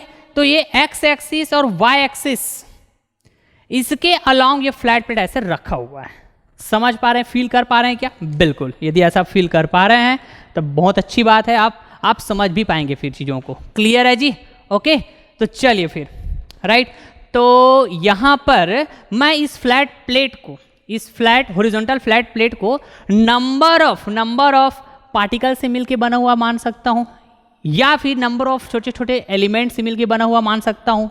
क्लियर, इतना तो आपको समझ में आता है। तो suppose this is the particle 1, this is the particle 2, this is the particle 3, ऐसे नंबर ऑफ पार्टिकल्स, या फिर आप बोल सकते हो ऐसे नंबर ऑफ छोटे छोटे एलिमेंट, ठीक है जी। तो बॉडी का यदि टोटल मास कैपिटल M है ना, तो हर एक पार्टिकल्स का भी कुछ ना कुछ मास होगा, तो ये M1, M2, M3 हर एक पार्टिकल का मास हो गया, ठीक है। अब ये जो बॉडी है ना, मैं ऑब्वियस है कहाँ पे बात कर रहा हूँ, इस बॉडी को कहाँ पे रख के बात करूंगा, ग्रेविटेशनल फील्ड में, अर्थ के ग्रेविटेशनल फील्ड में, ओके। तो बॉडी का क्या होगा, कुछ ना कुछ वेट होगा, कुछ ना कुछ क्या होगा जी, वेट होगा डियर, क्योंकि this weight is nothing but what, this weight is nothing but what, mg। Clear है क्या पॉइंट, बिल्कुल क्लियर है जी, समझ में आता होगा, एक्सेलरेशन ड्यू टू ग्रेविटी। तो यदि पार्टिकल्स का मास है, या फिर बोलूँ मैं बॉडी का मास है, तो बॉडी का वेट भी होगा, क्योंकि बॉडी का वेट मास पर डिपेंड करता है। क्लियर है क्या पॉइंट, ओके। तो पूरे बॉडी का वेट यदि कैपिटल W है, तो हर एक पार्टिकल्स का भी अपना खुद का वेट होगा, W1, W2, W3। क्लियर है क्या पॉइंट, बिल्कुल क्लियर है, ओके। तो सेंटर ऑफ ग्रेविटी का सबसे पहले हम लोग है ना लोकेशन फाइंड आउट करते हैं डियर, क्या करते हैं, लोकेशन फाइंड आउट करते हैं, राइट। चलिए आइए जरा यहाँ पे इधर यहाँ पे बात करूँ क्या, चलो ठीक है, यहीं पे बात करता हूँ सेंटर ऑफ ग्रेविटी के लिए, ओके। चलो सेंटर ऑफ ग्रेविटी, ठीक। तो सेंटर ऑफ ग्रेविटी क्या होगा कि एक ऐसा पॉइंट, अब वो पॉइंट कहाँ पे मेरे को नहीं पता, ठीक है, पॉइंट कहाँ पे मेरे को नहीं पता, उस पॉइंट में बॉडी का एंटायर वेट को आपको अज्यूम करना है कि वो कॉन्सेंट्रेट है, ठीक है। तो चलिए तो जरा मैं यहाँ पर उस पॉइंट को बोल देता हूँ, suppose this is the point that is centre of gravity, ये क्या है, सेंटर ऑफ ग्रेविटी, इस फ्लैट हॉरिजॉन्टल प्लेट का सेंटर ऑफ ग्रेविटी है। क्लियर है क्या पॉइंट? बिल्कुल क्लियर है, ठीक है जी। ओके, तो इसका लोकेशन मैं देखूंगा तो कैसे बताऊंगा, है ना, कोऑर्डिनेट्स बताना होगा मेरे को, लाइक दिस, समझते जाइएगा, ठीक है। ये क्लियर है जी, ये हो जाएगा M3 है ये, और यहाँ से ये हो गया आपका इसका लोकेशन बताएंगे हम लोग एक्सिस के रिस्पेक्ट में, ठीक है, मतलब कोऑर्डिनेट्स बताएंगे। तो ये वो पॉइंट है, ये वो पॉइंट है जिसको मैं क्या बोल रहा हूँ, सेंटर ऑफ ग्रेविटी, है ना जी, जहाँ पे इस होल फ्लैट हॉरिजॉन्टल प्लेट का जो वेट है W वो एक्ट करेगा। और वेट कैसा एक्ट करेगा, है ना, देखो तो जरा, यहाँ पे बताया था ना, this is the body, this is the earth, और अर्थ के चारों ओर ग्रेविटेशनल फील्ड, चारों ओर, है ना, ग्रेविटेशनल फील्ड बहुत बड़ा होता है, अर्थ बहुत बड़ा होता है, बॉडी के कंपेयर बॉडी बहुत छोटा है। क्लियर बात है। तो ये अर्थ के ग्रेविटेशनल फील्ड में, मतलब ये जो अर्थ है वो इस बॉडी में, है ना, अट्रैक्शन फोर्स अप्लाई करेगा टुवर्ड्स इट्स सेंटर, अर्थ अपने सेंटर की तरफ अट्रैक्शन फोर्स अप्लाई करेगा, that is nothing but gravitational force, and that gravitational force nothing but the wait of the body. Clear बात है, मतलब डाउनवर्ड एक्ट करने वाला है, कैसे एक्ट करने वाला है, डाउनवर्ड, वो भी वर्टिकली। क्लियर है बात? ओके, तो यहाँ पर ये जो नेट वेट है, इसको मैं कैसे बता सकता हूँ डियर, देखिए तो जरा, नेट वेट मतलब entire weight of the body, और बॉडी क्या है यहाँ पे, फ्लैट हॉरिजॉन्टल प्लेट, ठीक, सब that is nothing but capital W, ठीक है क्या पॉइंट? क्लियर है यहाँ तक? ओके ना, तो सेंटर ऑफ ग्रेविटी का लोकेशन मेरे को फाइंड आउट करना है, इसका लोकेशन, तो कैसे बताऊंगा मैं, यदि मेरे को इस y एक्सिस से, जो y एक्सिस कैसा बताइए, तो ये है y एक्सिस, ओके, ये y एक्सिस, और ये क्या बताइए, x एक्सिस। क्लियर है? यदि ये वाला डिस्टेंस, ये ऐसा एक्चुअली ना, थोड़ा इमेजिन करना ना, ये ऐसा y और ये हो गया x, this is y, this is x, ठीक है। तो ये वाला डिस्टेंस जिसको मैं बोलूँगा x एक्सिस के लॉन्ग, तो x कोऑर्डिनेट, ठीक, सपोज मैं इसको नेमिंग भी कर देता हूँ, दिस इज द x बार, ठीक है क्या, ये x बार। क्लियर है पॉइंट? ओके, और यहाँ पे ये वाला जो कोऑर्डिनेट होगा, ठीक है, तो ये कैसा होगा बताइए जरा, फिर से देखो तो जरा इसको, ये हो जाएगा डियर, है ना, मैं बोल सकता हूँ इसको, this is y axis, this is x axis, ठीक है जी। ओके, तो x एक्सिस के रिस्पेक्ट में मैं कैसे जा रहा हूँ, y एक्सिस के लॉन्ग, मतलब ये y एक्सिस के लॉन्ग जा रहा हूँ, ये वाला, ये ऐसा है। क्लियर है पॉइंट? तो ये जो कोऑर्डिनेट होगा, ये कौन सा होगा पता है, ये हो जाएगा आपके पास y बार। तो ये x बार और y बार को यदि मैं फाइंड आउट कर पाया, मतलब इस x कोऑर्डिनेट और y कोऑर्डिनेट्स, जो x बार और y बार बोल रहा हूँ, तो मैं बिल्कुल बता पाऊंगा कि सेंटर ऑफ ग्रेविटी जो पॉइंट है, जिसको मैं सेंटर ऑफ ग्रेविटी बोल रहा हूँ, जहाँ पे एंटायर वेट एक्ट कर रहे हैं, वो कहाँ पर है, बता पाऊंगा बिल्कुल। जब x बार y बार पता चल जाएगा तो बिल्कुल बता पाओगे डियर, बिल्कुल बता पाओगे। क्लियर है क्या पॉइंट? ओके ना, अब यदि मैं आपसे पूछूं, है ना, आपको इतना तो फील हो गया होगा कि ये जो हॉरिजॉन्टल फ्लैट प्लेट है, ये कैसा रखा हुआ है ना, बिल्कुल फील हो गया होगा। क्लियर? और ये जो एक्स वाई जेड एक्सिस होता है, ये कैसा होता है, म्यूचुअली परपेंडिकुलर एक्सिस होता है। ओके, तो ये जो डिस्टेंस जा रहा हूं मैं एक्स बार, ये एक्स एक्सिस के लॉन्ग जा रहा हूं, और ये जो डिस्टेंस जा रहा हूं मैं वाई बार, ये वाई एक्सिस के लॉन्ग जा रहा हूं। तो यदि एक्स और वाई कैसा है, म्यूचुअली परपेंडिकुलर है, तो ये जो डिस्टेंस जो मेजर कर रहा हूं एक्स बार वाई बार, ये भी तो म्यूचुअली परपेंडिकुलर होगा ना, म्यूचुअली परपेंडिकुलर होगा ना। तो मैं ये भी बोल सकता हूं क्या डियर, कि this distance that is nothing but X bar is perpendicular distance about Y axis, this distance y bar is the perpendicular distance about x axis। Clear point है क्या? ओके, सिमिलरली मैं यहां पर ये सब को भी बता पाऊंगा क्या, जो पार्टिकल्स मैंने, है ना, लिया हुआ है, नंबर ऑफ पार्टिकल्स 1 2 3। क्लियर है?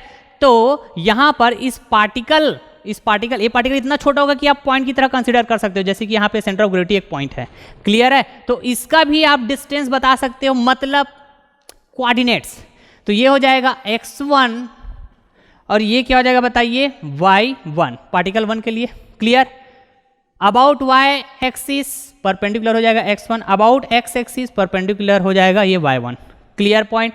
सिमिलरली इस पार्टिकल 2 की बात करोगे तो this is the this is the x2, about y axis perpendicular हो जाएगा ये x2, ठीक है, और ये क्या हो जाएगा बताइए, ये y2, अबाउट x एक्सिस ये हो जाएगा परपेंडिकुलर, कौन, y2, क्लियर पॉइंट। सिमिलरली ये क्या हो जाएगा बताइए, this is the x3, this is the x3, particle 3 के लिए बात करोगे x3 परपेंडिकुलर डिस्टेंस, और ये हो जाएगा y3 कहाँ गया, ये देखो ये हो गया y3, this is also the perpendicular distance y3।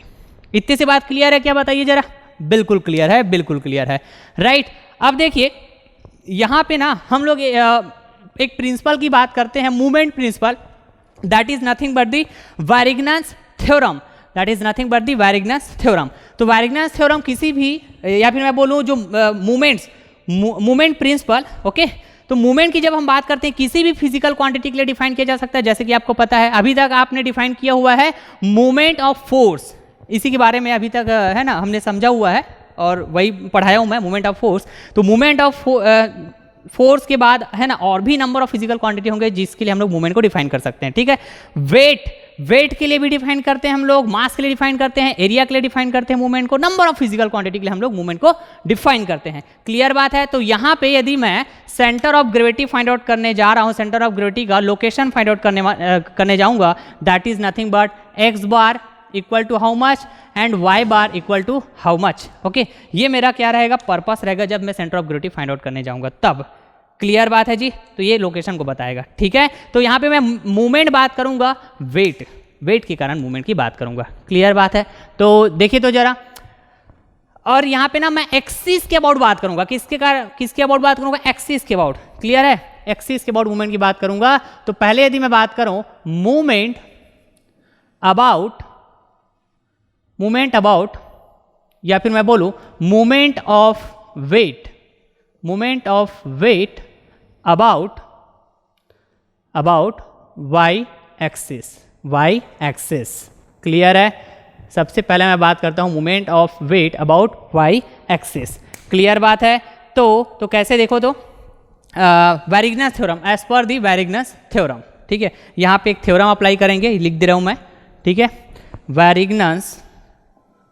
वायरिगनस theorem, ये इस वायरिगनस थ्योरम के अकॉर्डिंग, ठीक है जी, movement of weight about Y axis बात करूंगा, ओके। तो कैसे बोलूंगा, according to Varignon's theorem net weight है ना, या फिर मैं बोलूं movement of net weight about Y axis is equal to the sum of all the weights about the same axis will be the same, यही कहता है ना वायरिगनस थ्योरम, राइट। तो नेट वेट क्या बताइए, W है, okay, W, capital W, okay, capital W, और capital W ये हुआ, ये देखो कैपिटल W।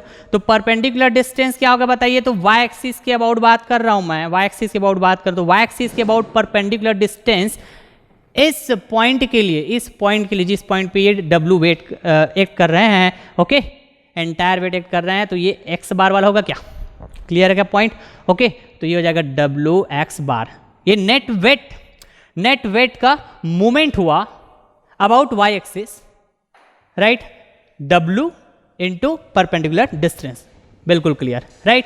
उसके बाद ये इक्वल होगा किसके, जितने भी स्मॉल वेट है सभी वेट का movements about the same axis, that is Y axis, clear point है, ओके। तो यहां से आपको समझ में आ रहा होगा, दिस इज W1 इस पॉइंट पे कर रहा है, दिस इज W2 इस पॉइंट पे कर रहा है, दिस इज W3 इस पॉइंट पे कर रहा है। तो इसका परपेंडिकुलर डिस्टेंस बोलूंगा y एक्सिस के अबाउट, तो x1 x3 x2, क्लियर बात, W1 W2 W3 वेट के लिए, क्लियर। तो मैं बोल सकता हूँ small W1 x1 plus small W2 x2 plus small W3 x3 plus dash मैं बोल सकता हूँ Wn xn, यदि नंबर ऑफ एलिमेंट्स या फिर नंबर ऑफ पार्टिकल्स की बात करूंगा तो n टाइम्स में चले जाऊंगा, क्लियर पॉइंट है क्या, बिल्कुल क्लियर है यहाँ तक, okay.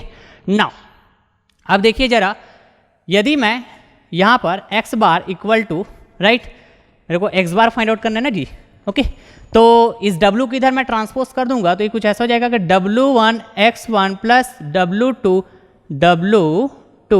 x2 plus W3 x3 plus dash dash dash dash WN xn। Clear बात है, राइट। इस पूरे के साथ डिवाइड हो जाएगा क्या, ये W, ठीक है। तो यहाँ पे इस W को मैं क्या बोल सकता हूँ, जो इस हॉरिजॉन्टल फ्लैट प्लेट है, फ्लैट हॉरिजॉन्टल प्लेट जिसका एंटायर वेट को बता रहा है, ये जो W है ना, कैपिटल W, ओके। तो ये छोटे छोटे एलिमेंट से मिलके बना हुआ, छोटे छोटे पार्टिकल से, राइट, जिनका खुद का अपना वेट है, small W1, small W2, small W3। तो इन सभी के सम के बराबर हो जाएगा क्या, कैपिटल W जो है, जैसे इधर भी बताया था मैंने। क्लियर है पॉइंट, बिल्कुल क्लियर है।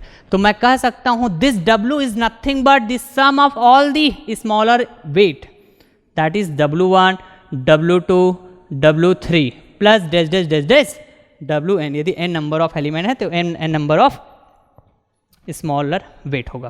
क्लियर है पॉइंट, बिल्कुल क्लियर।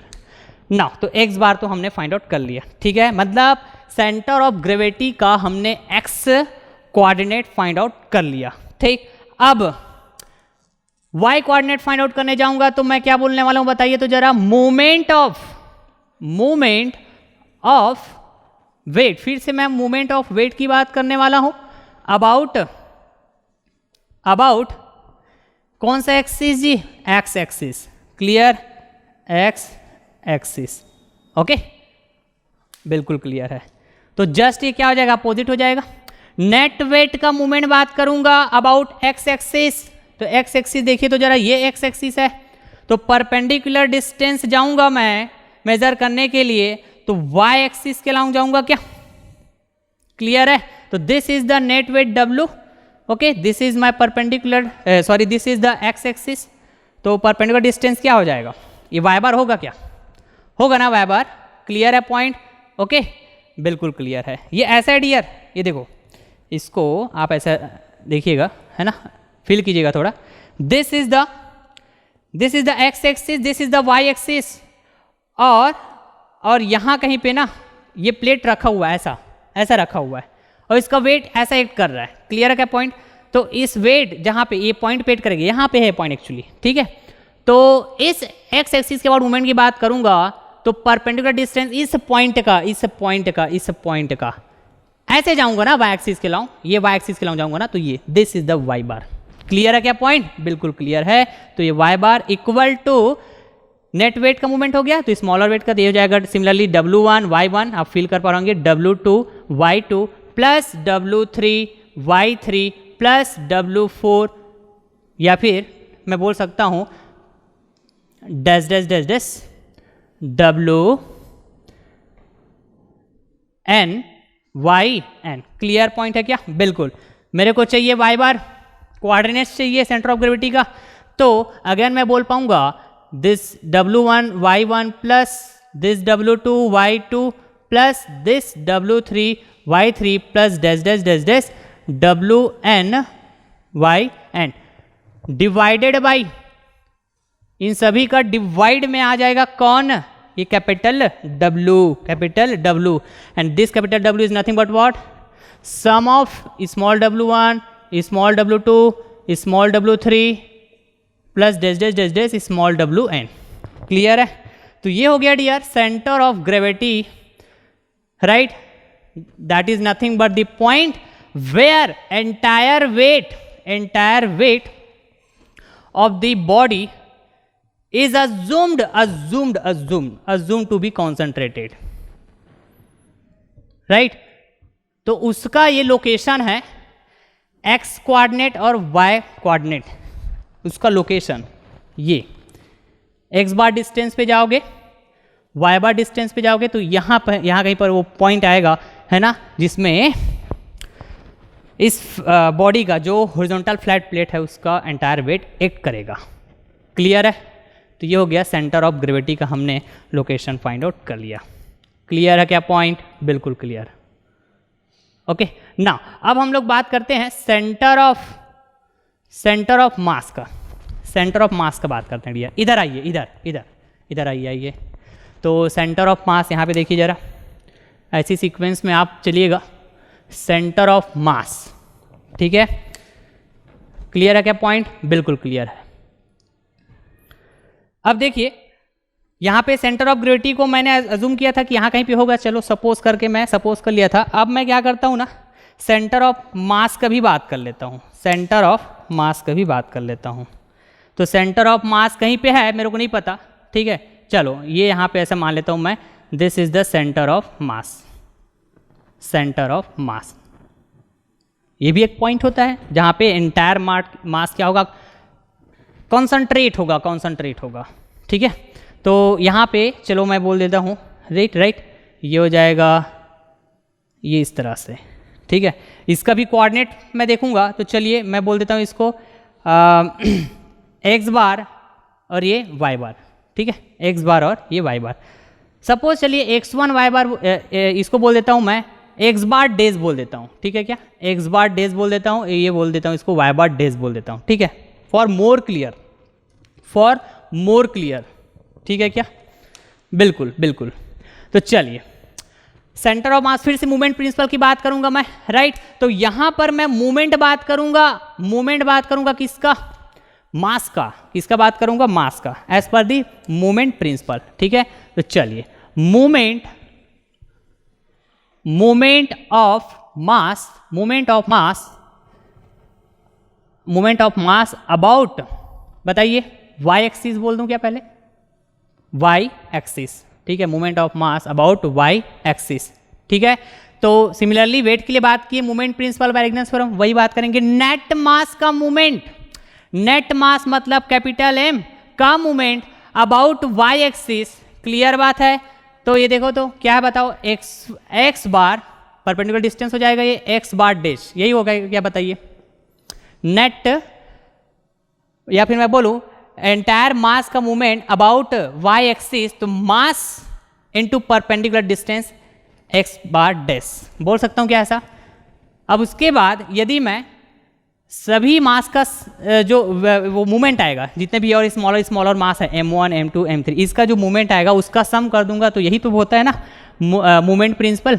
तो m1 राइट, यहाँ पे अब इस पार्टिकल का खुद का क्या होता है, मास होता है ना, खुद का मास होता है, खुद का वेट होता है, क्लियर है। तो इसका जो मैं बात करूं तो ये coordinates distance X distance Y distance, या फिर एक्स कोऑर्डिनेट वाई कोऑर्डिनेट्स की बात करूंगा, तो जो मैंने अभी यहाँ रखा हुआ है x1 x2 x3, ये तो वही होगा ना डियर, वही है ना, क्योंकि ये पार्टिकल्स तो एक पॉइंट की तरह बहुत ही स्मॉल है डियर, राइट। तो वहीं पे आप वेट बोलो, वहीं पे आप उसका मास बोलो, मतलब वही है, क्योंकि मास है तो वेट है, मास है तो वेट है, ठीक है। तो यहाँ पे ये डिस्टेंस बोलूंगा तो यही होगा m1 x1, ठीक है। m2 के कारण मूवमेंट बात करूंगा तो m2 x2 about y axis, ठीक है क्या बात, ओके। फिर m3 x3 plus dash dash dash dash, बताइए जरा mn xn, क्लियर पॉइंट है, बिल्कुल क्लियर। तो x bar dash equal to, बोलिए m1 x1 plus m2 x2 plus m3 x3 plus dash dash dash dash mn xn, clear है point. Divided by, ये total mass इधर divide हो जाएगा, और टोटल मास मतलब sum of all the smaller mass m2 m3 plus dash dash dash dash mn, clear है। तो मैं यहाँ पर ना क्या फाइंड आउट कर पाया पता है, एक्स कोऑर्डिनेट को फाइंड आउट कर पाया इस सेंटर ऑफ मास का, क्लियर। अब मैं बात करता हूँ वाई कोऑर्डिनेट की। तो इसके लिए क्या करना होगा, मेरे को मूवमेंट लेना होगा, मूवमेंट ऑफ मास, अगेन मैं मूवमेंट की बात करूंगा किसका, मास अबाउट वाई एक्सिस बोला था, अब मैं एक्स एक्सिस बात कर लेता हूँ, एक्स एक्सिस, क्लियर है क्या पॉइंट। तो चलिए तो ये क्या हो जाएगा, similarly mass, total mass, right, perpendicular distance क्या होगा बताइए, एक्स एक्सिस के रेस्पेक्ट में, ठीक है। देखिए जरा, ये एक्स एक्सिस ये हुआ, मास, नेट मास कहाँ पे आएगा बताओ, ये है ना नेट मास, ठीक है, सेंटर ऑफ मास में ही तो है ना नेट मास, ये क्लियर है क्या पॉइंट, ओके। तो मैंने वाई एक्सिस के अबाउट बात कर लिया, ठीक। तो नेट मास के लिए बात किया था, वाई एक्सिस के अबाउट तो एम एक्स बार डैश हुआ था, यहाँ पे देखो जो, ठीक है क्या, अब मैं बात कर रहा हूँ एक्स एक्सिस के अबाउट, तो net mass perpendicular distance this Y bar dash, ठीक है, तो ये हो जाएगा वाई बार डैश, ठीक है जी। ओके, तो इधर तो फिर सिमिलर हो जाएगा, m1 y1 plus m2 y2 plus m3 y3 plus dash dash dash dash mn yn। Clear है क्या पॉइंट? बिल्कुल क्लियर है, बिल्कुल क्लियर है, ठीक है जी, बिल्कुल। y बार डैश की बात करूं तो m1 y1 plus m2 y2 plus m3 y3, okay, m3 y3 plus dash dash dash dash mn yn divided by net mass को डिवाइड करूंगा तो ये सम ऑफ, ये कैपिटल एम इधर आएगा, है ना, तो ये हो जाएगा m1 plus m2 plus m3 plus dash dash dash dash mn। Clear है? Okay fine. तो सेंटर ऑफ मास का कोऑर्डिनेट्स मैं फाइंड आउट कर पाया, लोकेशन मैं फाइंड आउट कर पाया, कहने का मतलब वाई एक्सिस, ठीक है जी, वाई एक्सिस से, है ना, जिस तरह भी मैं एक्सिस को रिप्रेजेंट किया हूं, this is Y axis, this is X axis, clear है? तो वाई एक्सिस से एक्स बार डैश डिस्टेंस में जाओगे, राइट, और एक्स एक्सिस से, है ना, ऐसे जाओगे वाई बार distance, Y bar dash distance में जाओगे तो यहीं कहीं पे वो पॉइंट मिलेगा जहां पर इस बॉडी का एंटायर मास को आप कॉन्सेंट्रेट है ऐसा अज्यूम करोगे, so that point is nothing but centre of mass. Clear है? तो सेपरेटली हमने, है ना, सेंटर ऑफ मास और सेंटर ऑफ ग्रेविटी का लोकेशन फाइंड आउट कैसे करेंगे इसके बारे में हमने डिस्कस किया। क्लियर है जी? नाउ अब एक कंडीशन की बात करते हैं, वो कंडीशन क्या होगा? इफ, देखिए बड़ा केयरफुली समझिएगा, सेंटर ऑफ मास और सेंटर ऑफ ग्रेविटी जिस तरह भी मैं अभी फाइंड आउट किया हूं लोकेशन को डियर, है ना, तो अलग अलग पॉइंट पे दिख रहा है ये, राइट। तो एक कंडीशन लगाइए तो जरा यहां पे, इफ बॉडी, और बॉडी क्या बताइए तो flat plate, flat horizontal plate, body यहां पे देखो flat horizontal plate, flat horizontal plate is in uniform gravitational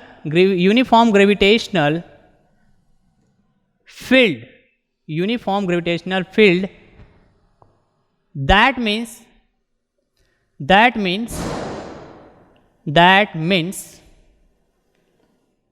okay, that means value of G is constant throughout, okay, value of G is constant throughout the body, then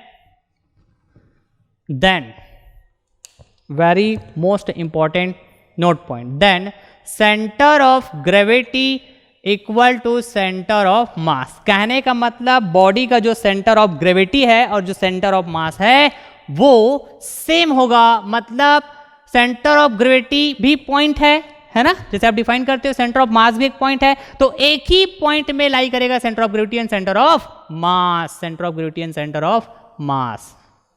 कब? जब body, और body हमारे पास क्या है, flat horizontal plate है, is in uniform gravitational field, और uniform gravitational field का मतलब होता है कि जो जी की वैल्यू है, value of G is constant throughout the body. Clear बात है? तो भी इस कंडीशन में, ओके। तो पहले तो चलिए इधर आइए, ग्रेविटेशनल फील्ड में देखो ये अर्थ होता है, अर्थ के चारों तरफ ग्रेविटेशनल फील्ड है, अर्थ के चारों तरफ ग्रेविटेशनल फील्ड है, और ग्रेविटेशनल फील्ड का है ना, यदि आप देखोगे एरिया वाइज बहुत बड़ा है, समझ पा रहे हैं क्या, है ना। ये बॉडी का जो साइज, शेप एंड साइज है बहुत छोटा है ग्रेविटेशनल फील्ड के कंपेयर में, या फिर मैं कहूँ अर्थ के साइज के कंपेयर में। क्लियर है जी? ओके। तो यहाँ पे आप देखेंगे तो, है ना, देखिए जरा, आपको इतना तो पता होगा कि अर्थ के सरफेस में, अर्थ ये, this is the surface of the earth, ये अर्थ के सरफेस में आप देखोगे तो जी की वैल्यू क्या होता है, कांस्टेंट होता है। अर्थ के सरफेस से यदि आप दूर जाओगे, ऊपर जाओगे, दूर जाओगे, जैसे भी समझ पा रहे हैं क्या, away from the earth surface, तो जी की वैल्यू क्या होगा, कम होगा, राइट। अब यदि आप अर्थ सरफेस के अंदर जाओगे, अंदर सेंटर की तरफ जाओगे, समझ पा रहे हैं क्या आप, तो जी की वैल्यू कम होता है। क्लियर है जी, ओके। तो हम अर्थ सरफेस में है अभी, है ना, और अर्थ के चारों तरफ नंबर ऑफ बॉडीज है जिसपे हमने एक बॉडी कंसिडर किया हुआ है। तो जैसे जैसे आप ऊपर जाओगे तो जी की वैल्यू क्या होते जाएगा, कम होते जाएगा, जी की वैल्यू कम होते जाएगा, ठीक है जी।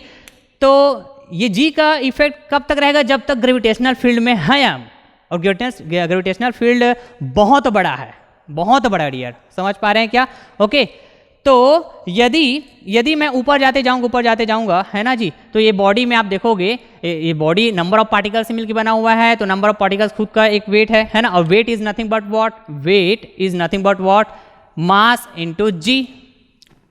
Into G, that is nothing but gravitational acceleration, G is nothing but gravitational acceleration, ठीक है। तो जो मास होता है बॉडी का, वो ऑलवेज कांस्टेंट होता है, ऑलवेज कांस्टेंट। क्यों? क्योंकि भैया मटेरियल, क्वांटिटी ऑफ मटेरियल से डिफाइन करते हो, है ना, क्वांटिटी ऑफ मैटर से डिफाइन करते हो बॉडी के मास को, तो बॉडी का मास तो ऑलवेज कांस्टेंट होगा, समझ पा रहे हैं क्या। तो यहाँ पे W का यदि आप डिपेंडेंसी देखोगे, जो वेट का डिपेंडेंसी देखोगे, है ना, वो सिर्फ जी पर डिपेंड करेगा। किस पर डिपेंड करेगा? जी पर डिपेंड करेगा, राइट। तो जैसे जैसे आप ऊपर जाते जाओगे जी की वैल्यू कम होते जाएगा। तो यदि मैं इसी बॉडी के अंदर इन पार्टिकल्स के वेट के बारे में बात करूं, है ना जी, तो यहाँ पे ये कैसा है, मैं बोल सकता हूँ M1 G1 बोल दूंगा, इसको मैं क्या बोलूंगा, M3 G3 बोल दूंगा।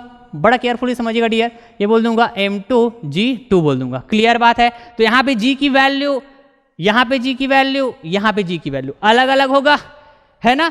अर्थ के सरफेस के जो नजदीक होगा जो पार्टिकल, उसमें ज्यादा वेट आएगा क्योंकि G की वैल्यू ज्यादा है, राइट। और अर्थ सरफेस में जैसे दूर जाते जाओगे, इस सरफेस से दूर जाते जाओगे, तो दूर में जो पार्टिकल होगा उसका वेट कम होगा। इतनी से बात क्लियर है, ओके। तो मैं यदि बोलूं, है ना, ग्रेविटेशनल फील्ड बहुत बड़ा है, बॉडी का साइज बहुत छोटा है, इतना तो समझ में आता है, ओके। तो ये बॉडी सपोज एक ऐसा फील्ड में है, ग्रेविटेशनल फील्ड में एक ऐसा फील्ड में रखा हुआ है, ये देखो एक ऐसा फील्ड में रखा हुआ है डियर, ये एक ऐसा फील्ड में रखा हुआ है, राइट, जो कैसा है, यूनिफॉर्म ग्रेविटेशनल फील्ड में रखा हुआ है, gravitational field uniform gravitational field में रखा हुआ है, FI में रखा हुआ है, ठीक है। Uniform gravitational field that is G is constant throughout the body, मतलब सभी पार्टिकल्स के लिए G की वैल्यू कैसा है, कांस्टेंट है। तो मैं क्या कह पाऊंगा, this is G, this is also G, this is also G, सभी के सभी कैसा G होगा। क्लियर पॉइंट है, ओके। और साथ ही साथ यदि मैं टोटल वेट की बात करूं तो कैपिटल M G, ये भी G, सभी की वैल्यू, सभी पार्टिकल्स का भी जो G है वो सेम है ना। और इस बॉडी का जब मैं नेट वेट बताता हूं कैपिटल M G, तो यहां भी G सेम है ना। तो ये किस कंडीशन में होगा, यूनिफॉर्म ग्रेविटेशनल फील्ड में जब इस बॉडी को आप देखोगे तो throughout the body G की वैल्यू कांस्टेंट होगा, तभी ये पॉसिबल है, ठीक है। तो इस कंडीशन में जो सेंटर ऑफ ग्रेविटी होगा बॉडी का और जो सेंटर ऑफ मास होगा, है ना, that will always be same, या फिर मैं बोल सकता हूं centre of gravity and centre of mass both will be lie at the same point, clear है। तो आप चाहो तो मैथमेटिकली भी यहां पे आप, है ना, फील कर पाओगे डियर। देखिए तो W equal to what, mass into acceleration due to gravity, ठीक है। तो चलिए यहाँ पे देखोगे W की वैल्यू रखोगे तो यहाँ पे क्या हो जाएगा, M1, है ना, G क्या हो जाएगा, कांस्टेंट हो जाएगा।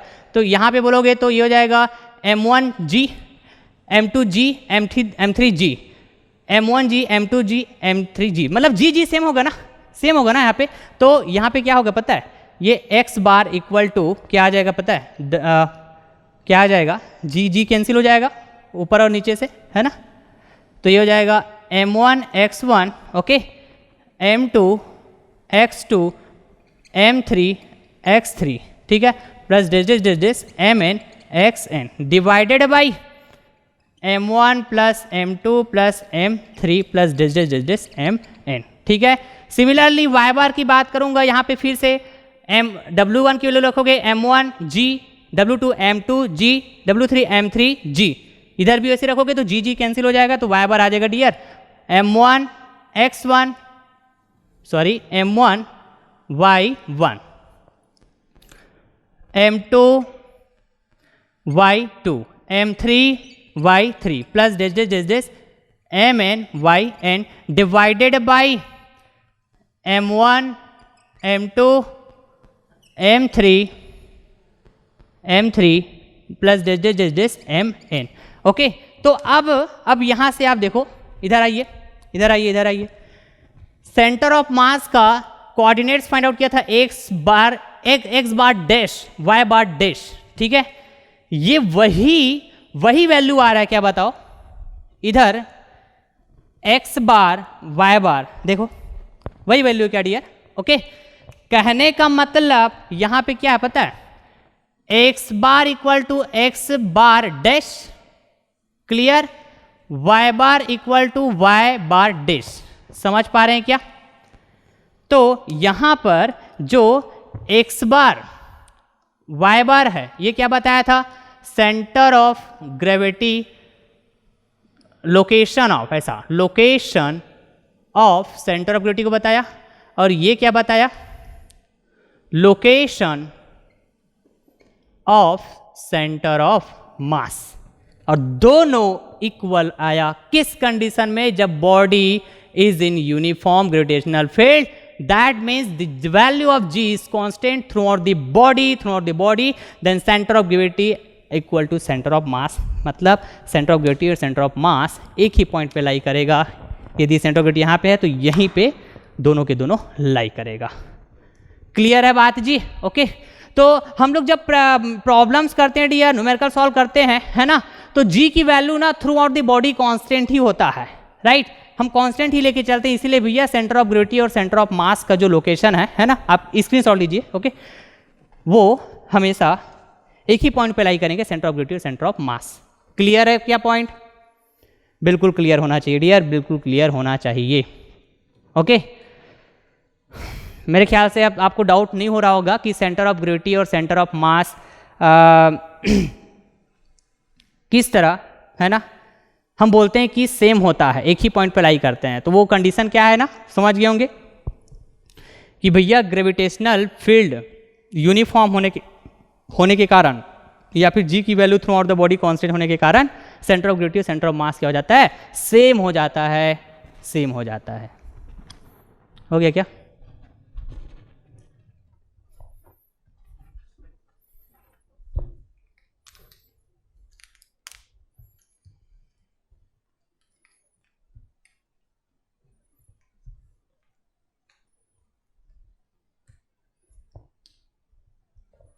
ठीक है, अब यहाँ पे देखो डियर, यहाँ पे देखो, जैसे मैं बोला आपको every body is a 3D body, 2D body, 1D body तो हमारा एजम्पशंस का पार्ट होता है। क्लियर बात है ना। तो यहाँ पे थिकनेस को आप देखोगे तो बहुत छोटा दिखेगा आपको, बहुत छोटा, ठीक है। क्लियर पॉइंट है क्या। लेकिन कुछ ना कुछ तो थिकनेस होगा ना भाई, तभी तो उसमें मटेरियल प्रेजेंट होगा, मास होगा, फिर मास होगा तो वेट होगा। क्लियर है क्या पॉइंट, बिल्कुल क्लियर है। ओके, तो यहाँ पे ना यदि मैं 3 डायमेंशन में बताने जाऊँगा, मतलब तीनों डायमेंशन है ना, ऐसा रहेगा कि मैं किसी भी डायमेंशन को नेग्लेक्ट नहीं कर सकता, इग्नोर नहीं कर सकता, मतलब अच्छा खासा रहेगा डायमेंशन जो है। तो मेरे को 3D में ना, 3D में बात करना होगा, राइट। तो कोऑर्डिनेट्स की बात करूंगा ना, तो x बार y बार तो बात करूंगा ही, z बार की बात होती है, z बार की भी बात होती है, ठीक है। तो 3D में मैं इसको इसलिए नहीं समझा रहा हूँ डियर, ठीक है। 3D में मैं इसको इसलिए नहीं समझा रहा हूँ तो क्योंकि 3D में थोड़ा सा विजुअलाइजेशन और थोड़ा सा इमेजिनेशन वाला पार्ट आता है, राइट। तो जस्ट वो फीलिंग वाइज है, वो है ना, आपको फील करने के लिए। बट मैं न्यूमेरिकल सॉल्व करने जाऊंगा, प्रॉब्लम सॉल्व करने जाऊंगा, है ना, तो मैक्सिमम चांसेस रहेंगे कि आपको, है ना, सिर्फ 2 ही कोऑर्डिनेट से काम चल जाए, x बार और y बार। समझ पा रहे हैं क्या? क्योंकि एक पॉइंट को लोकेट करना है आपको, ये पॉइंट ही तो है centre of gravity, centre of mass, एक पॉइंट को लोकेट करना है, राइट? तो दो कोऑर्डिनेट्स है ना, मिनिमम दो कोऑर्डिनेट्स आपको चाहिए होता है। तो x बार y बार यदि आप बता देते हैं तो है ना, it is the sufficient, it is the sufficient. Clear है? तो मैं जरूर कभी डिस्कस कर दूंगा, राइट, जब मैं लाइव आऊँगा कभी, ओके, जब मैं लाइव आऊँगा या फिर मैं कभी है ना, कभी मैं यदि नंबर ऑफ स्टूडेंट ऐसा बोलें कि सर इसको समझना है 3D में करके, तो ठीक है, मैं डिजिटल बोर्ड में आपको समझा दूंगा, राइट। लेकिन अभी फिलहाल के लिए है ना, ये कंसेप्ट आप समझिएगा, इसको फील कीजिए, ओके। क्योंकि आपके प्रॉब्लम वाइज न्यूमेरिकल सॉल्व जब करने जाओगे तो यही कंसेप्ट आपके लिए काम आने वाला है। क्लियर है? और यही रीज़न है कि मोस्ट ऑफ द बुक जब आप टेक्स्ट बुक प्रीफर करोगे तो है ना, ये फ्लैट प्लेट का एग्जाम्पल लेके ही centre of gravity, centre of mass का लोकेशन फाइंड आउट करने की बात किया जाता है। क्लियर है जी? और ऐसा क्यों करते हैं पता है? Just for the simplification. Clear है जी? ऐसे 2D में समझाया जाता है और x बार y बार इसकी बात होती है। और ऐसा नहीं कि z बार की बात नहीं होगी, कर सकते हैं, कोई दिक्कत नहीं है, राइट। बट टाइम मीन आप है ना, ये कंसेप्ट को समझिए, ओके। क्लियर है? इतना सफिशिएंट है, मैं बिल्कुल आपको बता दूंगा, डिस्कस कर दूंगा, है ना, ओके डियर। अब चलिए हम लोग रिलेट करते हैं centre of gravity, centre of mass and centroid को आपस में रिलेट करेंगे मैथमेटिकली। क्लियर है बात? ओके। और कुछ कंसेप्ट को हम लोग फील करेंगे, ठीक है जी। चलिए, सेंटर ऑफ ग्रेविटी कुछ इस तरह से हमने कोऑर्डिनेट्स फाइंड आउट करना सीखा था, x bar y bar. Centre of मास कुछ इस तरह से। क्लियर बात है? ये दोनों सेम होते हैं कब सेम होते हैं बताइए? तो जब क्या हो कि बॉडी यूनिफॉर्म ग्रेविटेशनल फील्ड में हो, राइट।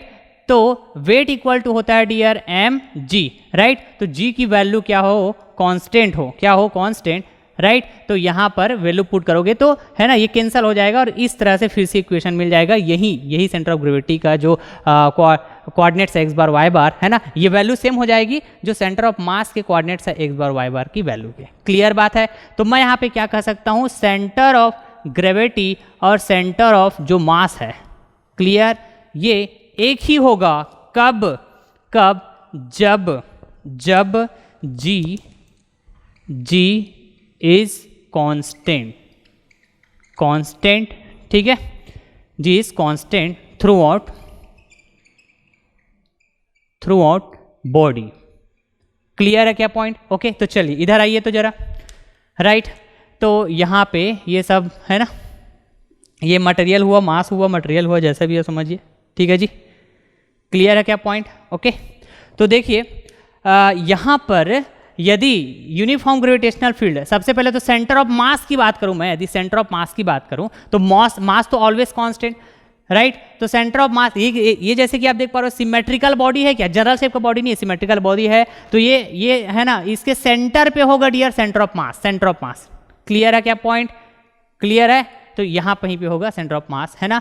और ये जो मटेरियल जो बोल रहा हूँ मैं, है ना, जो क्या कहलाएगा, मास कहलाएगा बॉडी का, राइट। मैं ये भी बोल रहा हूँ कि यहाँ पे ना क्या बोल रहा हूँ कि ओके, कि ये जो मास है ना, दोनों में यूनिफॉर्मली डिस्ट्रीब्यूटेड है, ठीक है। तो मैं बोलूँगा बिल्कुल ये सेंटर पे आएगा। क्या आएगा? ये सेंटर पे आएगा इस बॉडी के, क्या?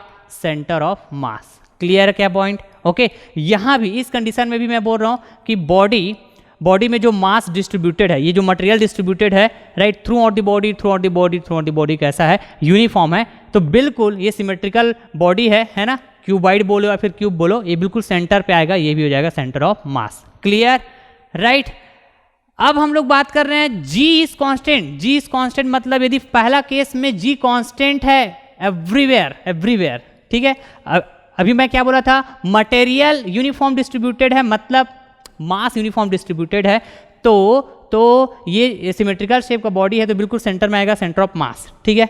यहाँ भी यूनिफॉर्म डिस्ट्रीब्यूटेड है मास। अब बात कर रहा हूँ यूनिफॉर्म ग्रेविटेशनल एक्सेलरेशन। क्लियर बात, मतलब जी इज कांस्टेंट। तो यहाँ पर इसी पॉइंट पे क्या आ जाएगा? ये इस बात की इंफॉर्मेशन दे रही है दोनों इक्वेशन कि यहीं पे हो जाएगा डियर COG। क्लियर पॉइंट है? If G is not constant तो क्या होगा? इधर अर्थ का सरफेस है, राइट। तो यहाँ पे जी की वैल्यू कुछ ज़्यादा होगी, यहाँ पे जी की वैल्यू कुछ कम होगी, यहाँ पे जी की वैल्यू और कुछ कम होगी। समझ पा रहे हैं क्या? मतलब ये अर्थ के सरफेस, ये अर्थ है ना, ये अर्थ का सरफेस है। क्लियर बात? अर्थ का क्या है, ये अर्थ का सरफेस है। तो ऊपर जाओगे तो यहाँ पे जी की वैल्यू कुछ रहेगा, इससे कम रहेगा, इससे कम रहेगा। तो जी की वैल्यू जहाँ पे ज़्यादा होगा वहीं पे क्या होगा बताइए, वहीं पे वेट ज़्यादा होगा। समझ पा रहे हैं? तो इतना वाले पोर्शन में, मतलब नीचे वाले पोर्शन में देखोगे तो वेट ज़्यादा रहेगा, राइट। और सेंटर ऑफ ग्रेविटी है ना, एक ऐसा पॉइंट होगा जहाँ पे नेट वेट को आप कॉन्सेंट्रेट करते हुए अज्यूम करते हो। तो नेट वेट किधर ज़्यादा होगा ऐसे मैं बोलूँगा तो आपका जवाब क्या होना चाहिए सर, ये लोअर वाले पोर्शन में, है ना, जिधर जिधर है ना, या फिर मैं बोलूँ जो अर्थ सरफेस की बिल्कुल नज़दीक में है जो पोर्शन इस बॉडी का, तो ये इधर कहीं पे शिफ्ट हो जाएगा डियर, COG। क्लियर बात है? अब यहीं पे मैं अभी जो मटेरियल की बात किया हूँ ना, यूनिफॉर्म डिस्ट्रीब्यूशन ऑफ मास, है ना, मतलब ये जो मटेरियल है यूनिफॉर्म डिस्ट्रीब्यूटेड है बॉडी में। क्लियर? अब यही बात इधर भी मैं करने वाला हूँ। क्लियर? तो ये समझ में आ गया। सेकेंड चीज, सेंट्रॉइड ऑफ वॉल्यूम की बात करते हैं, सेंट्रॉइड ऑफ वॉल्यूम। क्लियर है? अब जैसे मैं बॉडी बोलता हूं, है ना, centre of gravity, centre of mass, right. ये बॉडी के लिए डिफाइन कर रहे हैं, बॉडी की मास और बॉडी की वेट। तो बॉडी का मास कब होगा? जब बॉडी 3D की बात होगी। 3D तभी तो मटेरियल रहेगा ना बॉडी में। क्लियर बात है? तभी मास रहेगा और मास है तभी वेट होगा। क्लियर? तो ये 3D की बात हो रही है। तो सेंट्रॉइड ऑफ वॉल्यूम बोल रहा हूं तो ये भी तो 3D हुआ ना, वॉल्यूम मतलब 3D ना जी, 3 डायमेंशन की बात होगी। तो बिल्कुल मैं इससे कनेक्ट कर सकता हूं, मैं सेंट्रॉइड ऑफ वॉल्यूम को बिल्कुल कनेक्ट कर सकता हूं डियर, बिल्कुल कनेक्ट कर सकता हूं। ओके, तो चलिए मैं यहां पे सेंटर ऑफ ग्रेविटी को सबसे पहला कनेक्ट किया किससे? सेंटर ऑफ मास से, फर्स्ट टू सेकेंड। ठीक है, अब इस सेंटर ऑफ मास को मैं कनेक्ट करने वाला हूं सेंट्रॉइड ऑफ वॉल्यूम से, थर्ड। क्लियर? आ रही बात समझ में? क्योंकि ये भी जो सेंटर ऑफ मास है, मतलब मास की बात होगी तो 3D की केस में बात होगी, मटेरियल तभी तो प्रेजेंट हो पाएगा ना बॉडी में। और मास की बात हो रही तो वेट की बात होगी, तो सेंटर ऑफ ग्रेविटी की बात होगी। सेंट्रॉइड ऑफ वॉल्यूम बोल रहा हूँ, है ना जी। तो वॉल्यूम मतलब 3D। क्लियर है? 3D ज्योमेट्री बोलता हूँ ना, तो बिल्कुल ये 3D वाली बात हो रही है सभी। ठीक है, आ रही बात समझ में? समझ पा रहे होंगे, मैं ऐसा उम्मीद करता हूँ। तो बिल्कुल, है ना, मैं कनेक्ट कर पाऊंगा इसको भी। कैसे कनेक्ट करूंगा? सेंटर ऑफ मास से। तो मास और वॉल्यूम में रिलेशन यदि मैं देखूं तो होता है dear, mass equal to rho V, that is density into volume. Clear point है क्या? बिल्कुल क्लियर पॉइंट है, बिल्कुल क्लियर पॉइंट है। ओके, तो यूनिफॉर्म डिस्ट्रीब्यूशन ऑफ मास की बात करूं, ठीक है, तो यहां पे क्या हो जाएगा? COM, राइट, COM मैं यहां पे बोलता हूं COM equal to COV, centre of mass और सेंट्रॉइड ऑफ वॉल्यूम। ठीक है, ये सेम होगा। ये क्या होगा? सेम होगा व्हेन यूनिफॉर्म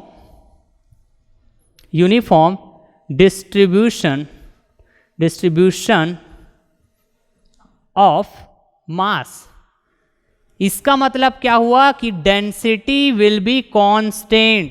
ऐसा है through out the volume of the body, density will be constant throughout the volume of the body. तो ये देखो, फिर से मैं क्यूब शेप का क्यूबॉइड बोले या फिर क्यूब जैसा भी आपको समझ में आ रहा होगा, है ना। मैं हाथ से ड्रॉ किया हूँ तो थोड़ा बहुत ऊपर नीचे हो सकता है लेंथ इसके साइड वाइज, ठीक है, तो आपको जैसा समझना समझ सकते हो।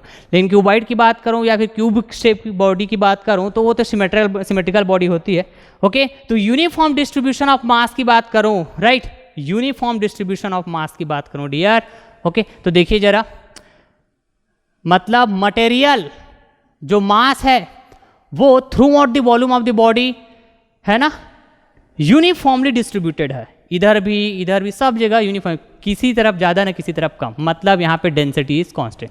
तो इधर जैसे बात किया था ना, यहाँ पर यूनिफॉर्म डिस्ट्रीब्यूशन ऑफ मास बोला था, है ना जी, यूनिफॉर्म डिस्ट्रीब्यूशन ऑफ मास बोला था। तो यहाँ पर भी मैं जब एक सेंटर में बात कर रहा हूँ, सेंटर ऑफ मास को देखो, सेंटर में बात कर रहा हूँ इस बॉडी की, सेंटर ऑफ मास को, तो इस किस कंडीशन में होगा? ऐसे में जब डेंसिटी कैसा हो? कांस्टेंट हो। यहाँ भी इसी कंडीशन सेंटर पे होगा डियर। क्लियर है बात? ओके, तो यहाँ पर भी ये कहाँ पे आ जाएगा? सेंटर में, जब मास का डिस्ट्रीब्यूशन कैसा हो बताइए? यूनिफॉर्म हो तो। क्लियर बात है? तो ये जाएगा सेंटर ऑफ मास, यहीं पे होगा, यूनिफॉर्म डिस्ट्रीब्यूशन है तो। क्लियर पॉइंट है। अब मैं ज्योमेट्री वाइज बात करता हूं, इस बॉडी का ज्योमेट्री वाइज, और वो भी कौन सा ज्योमेट्री, वॉल्यूम। कौन सा, वॉल्यूम। तो ये क्यूबॉइड शेप है या फिर आप क्यूब शेप बोलिए, दोनों सिमेट्रिकल बॉडी होता है, ठीक है। तो इस कंडीशन में बिल्कुल सेंटर में आएगा, बिल्कुल सेंटर में कौन, सेंट्रॉइड ऑफ वॉल्यूम। तो यहां पर है ना COM है ना, वही हो जाएगा जो सेंट्रॉइड ऑफ वॉल्यूम होगा। क्लियर है क्या पॉइंट, बिल्कुल क्लियर है, बिल्कुल क्लियर है। ओके, तो अब यदि मैं दूसरा केस लेता हूं कि डेंसिटी कांस्टेंट नहीं है, कहने का मतलब मास जो है यूनिफॉर्म डिस्ट्रीब्यूटेड नहीं है। सपोज है ना इस साइड में ज़्यादा मास है और इधर थोड़ा सा कम मास है, ये देखो इस तरह से यूनिफॉर्म डिस्ट्रीब्यूटेड नहीं है मास जो है, through out the volume of the body देखोगे तो यूनिफॉर्म डिस्ट्रीब्यूटेड नहीं है मास जो है। तो नेट मास किस साइड एक्ट करेगा बोलूंगा, तो जिधर मास ज़्यादा है, राइट। तो उस पॉइंट में उस पॉइंट को कहाँ पे आप देख पाओगे, जहाँ पे नेट मास कॉन्सेंट्रेट है, ऐसा जूम करोगे तो जिधर मास ज़्यादा है इधर ही कहीं पे शिफ्ट हो जाएगा ना डियर, सेंटर ऑफ मास जो है, तो इधर आ जाएगा आपका सेंटर ऑफ मास, इधर आ जाएगा सेंटर ऑफ मास। क्लियर है क्या पॉइंट, ये हो जाएगा centre of mass. But geometry volume की बात करो है ना, तो सेंट्रॉइड ऑफ वॉल्यूम की बात करो तो ये तो मास और वेट पे डिपेंड नहीं करता ना सेंट्रॉइड ऑफ वॉल्यूम। क्लियर है क्या पॉइंट, तो सेंट्रॉइड ऑफ वॉल्यूम तो भैया यहीं पर ही होगा, जो इस बॉडी के वॉल्यूम का सेंटर जो होगा वहीं पर होगा सेंट्रॉइड ऑफ वॉल्यूम, क्योंकि ये सिमेट्रिकल बॉडी है, क्लियर है क्या पॉइंट, बिल्कुल क्लियर है, ठीक है जी। तो COM और COV मतलब सेंटर ऑफ मास और सेंट्रॉइड ऑफ वॉल्यूम, ये लोकेशन वाइज सेंटर ऑफ मास भी पॉइंट है, सेंटर ऑफ वॉल्यूम भी एक पॉइंट है, तो लोकेशन वाइज सेम होगा, उसी पॉइंट पे लाई करेगा, दोनों के दोनों कॉन्साइड करेगा, कब, जब यूनिफॉर्म डिस्ट्रीब्यूशन ऑफ मास होगा तब। क्लियर बात है, अदरवाइज अलग अलग हो जाएगा, राइट। तो हम centre of gravity, centre of mass और सेंट्रॉइड ऑफ वॉल्यूम को रिलेट कर पाए डियर आपस में, क्योंकि ये भी 3D के लिए बात हुआ, ये भी 3D के लिए बात हुआ, वॉल्यूम बात कर रहा हूँ, ज्योमेट्री ये भी 3D की ही बात हुआ, इसलिए हम लोग तीनों को कनेक्ट कर पाए, ठीक है। लेकिन मैं आपको बता दूं डियर, हम लोग सबसे ज़्यादा जो डिस्कशन करने वाले हैं हमारे सब्जेक्ट पॉइंट ऑफ व्यू से, राइट। तो जैसा कि मैंने बताया था सेंट्रॉइड में, centroid of volume, centroid of area, centroid of line, फिर सेंट्रॉइड ऑफ लेंथ, उसी के बारे में हम लोग डिस्कस करेंगे डियर, राइट। तो यहाँ पे मैं इससे कनेक्ट कर पाऊंगा, इस देखो यहाँ पे लिख रखा हूँ मैं centroid of area, centroid of length connect कर पाऊंगा मैथमेटिकली, राइट। लेकिन यहाँ पे एरिया यदि मैं बोलूँ तो ये 2D वाली बात होती है, और ये लेंथ बोलता हूँ मैं तो ये 1D वाली बात होती है, समझ पा रहे हैं क्या, क्लियर है। ये 3D मतलब एक्चुअल की बात होती है ना, और ये तो हमारा इमेजिनेशन वाला पार्ट है डियर, राइट। यदि मैं 2D 1D बोलूँ तो क्लियर है क्या बात, ओके। तो इससे आप रिलेट कर पाओगे सिर्फ मैथमेटिकली, कैसे मैथमेटिकली रिलेट कर पाओगे, कैसे डियर, देखो जरा यहाँ पे यदि मैं वॉल्यूम की बात करूँ, ठीक है क्या बात, ओके, वॉल्यूम इक्वल टू बात करूँ तो एरिया इनटू थिकनेस, ठीक है। तो मैं यदि बोलूँ थिकनेस इज कांस्टेंट, ठीक है, ये हो जाएगा 4th, है ना, थिकनेस इज कांस्टेंट, ओके। तो यहीं पे आप वैल्यू रखो ना, V की वैल्यू रखोगे तो A1T, A2T, A3 है ना, A1T, A2T, A3T, तो T कैंसिल हो जाएगा ना, तो कुछ इस तरह से ऐसा आ जाएगा। ऐसे हम लोग मैथमेटिकली ना रिलेट करते हैं सेंट्रॉइड ऑफ वॉल्यूम के कोऑर्डिनेट्स को सेंट्रॉइड ऑफ एरिया के कोऑर्डिनेट्स, ऐसा रिलेट करते हैं, तो इस तरह से एक्सप्रेशन आएगा, ओके। और सेंट्रॉइड ऑफ लेंथ की यदि मैं बात करूं, ओके, तो यहाँ पे डियर है ना, और भी मैं चीज़ बताता हूँ आपको, 5th की बात करता हूँ, राइट। कि एरिया इक्वल टू यदि मैं बात करूं तो होता क्या है, विड्थ इनटू लेंथ, क्लियर है क्या पॉइंट, ओके। तो यहाँ पे जो T है ना, कांस्टेंट बोला हूं ना, T, thickness is constant throughout its volume, then ये यहाँ से है ना सेंट्रॉइड ऑफ वॉल्यूम के कोऑर्डिनेट से इससे सेंट्रॉइड ऑफ एरिया आया, राइट। और यदि मैं यहाँ बात करूँ कि एक एरिया है तो एरिया के थ्रू आउट, राइट, यदि width B equal to constant, B equal to constant है यदि, है ना, थ्रू आउट द एरिया, एक एरिया बोल रहे हो तो विड्थ क्या है, कैसा कॉन्स्टेंट है, थ्रू आउट द एरिया, ठीक है। तो यहाँ पे आप वैल्यू पुट कीजिए तो b कांस्टेंट है तो BL1 BL2 BL3 BL1 BL2 BL3 तो B कैंसिल हो जाएगा, क्लियर बात है। तो x बार y बार L और है ना L1 L2 के टर्म्स में आ जाएगा डियर। तो इस तरह से ऐसा रिप्लेस करके हम लोग मैथमेटिकली इसको रिलेट करते हैं, राइट। तो हम लोग ना इसी के बारे में सबसे ज़्यादा पढ़ने वाले हैं dear, centroid of area, centroid of length, clear है। इसको तो है ना जस्ट हम लोग समझने के लिए डिस्कस किए हैं और ये कहीं ना कहीं आपको प्रॉब्लम वाइज कनेक्ट करेगा न्यूमेरिकल सॉल्व करने जाओगे तो, क्लियर पॉइंट है। तो चलिए डियर आप ना एक बार स्क्रीनशॉट लीजिए, मैं लेक्चर को यहीं पास एंड करता हूँ, क्लियर है क्या पॉइंट, ओके।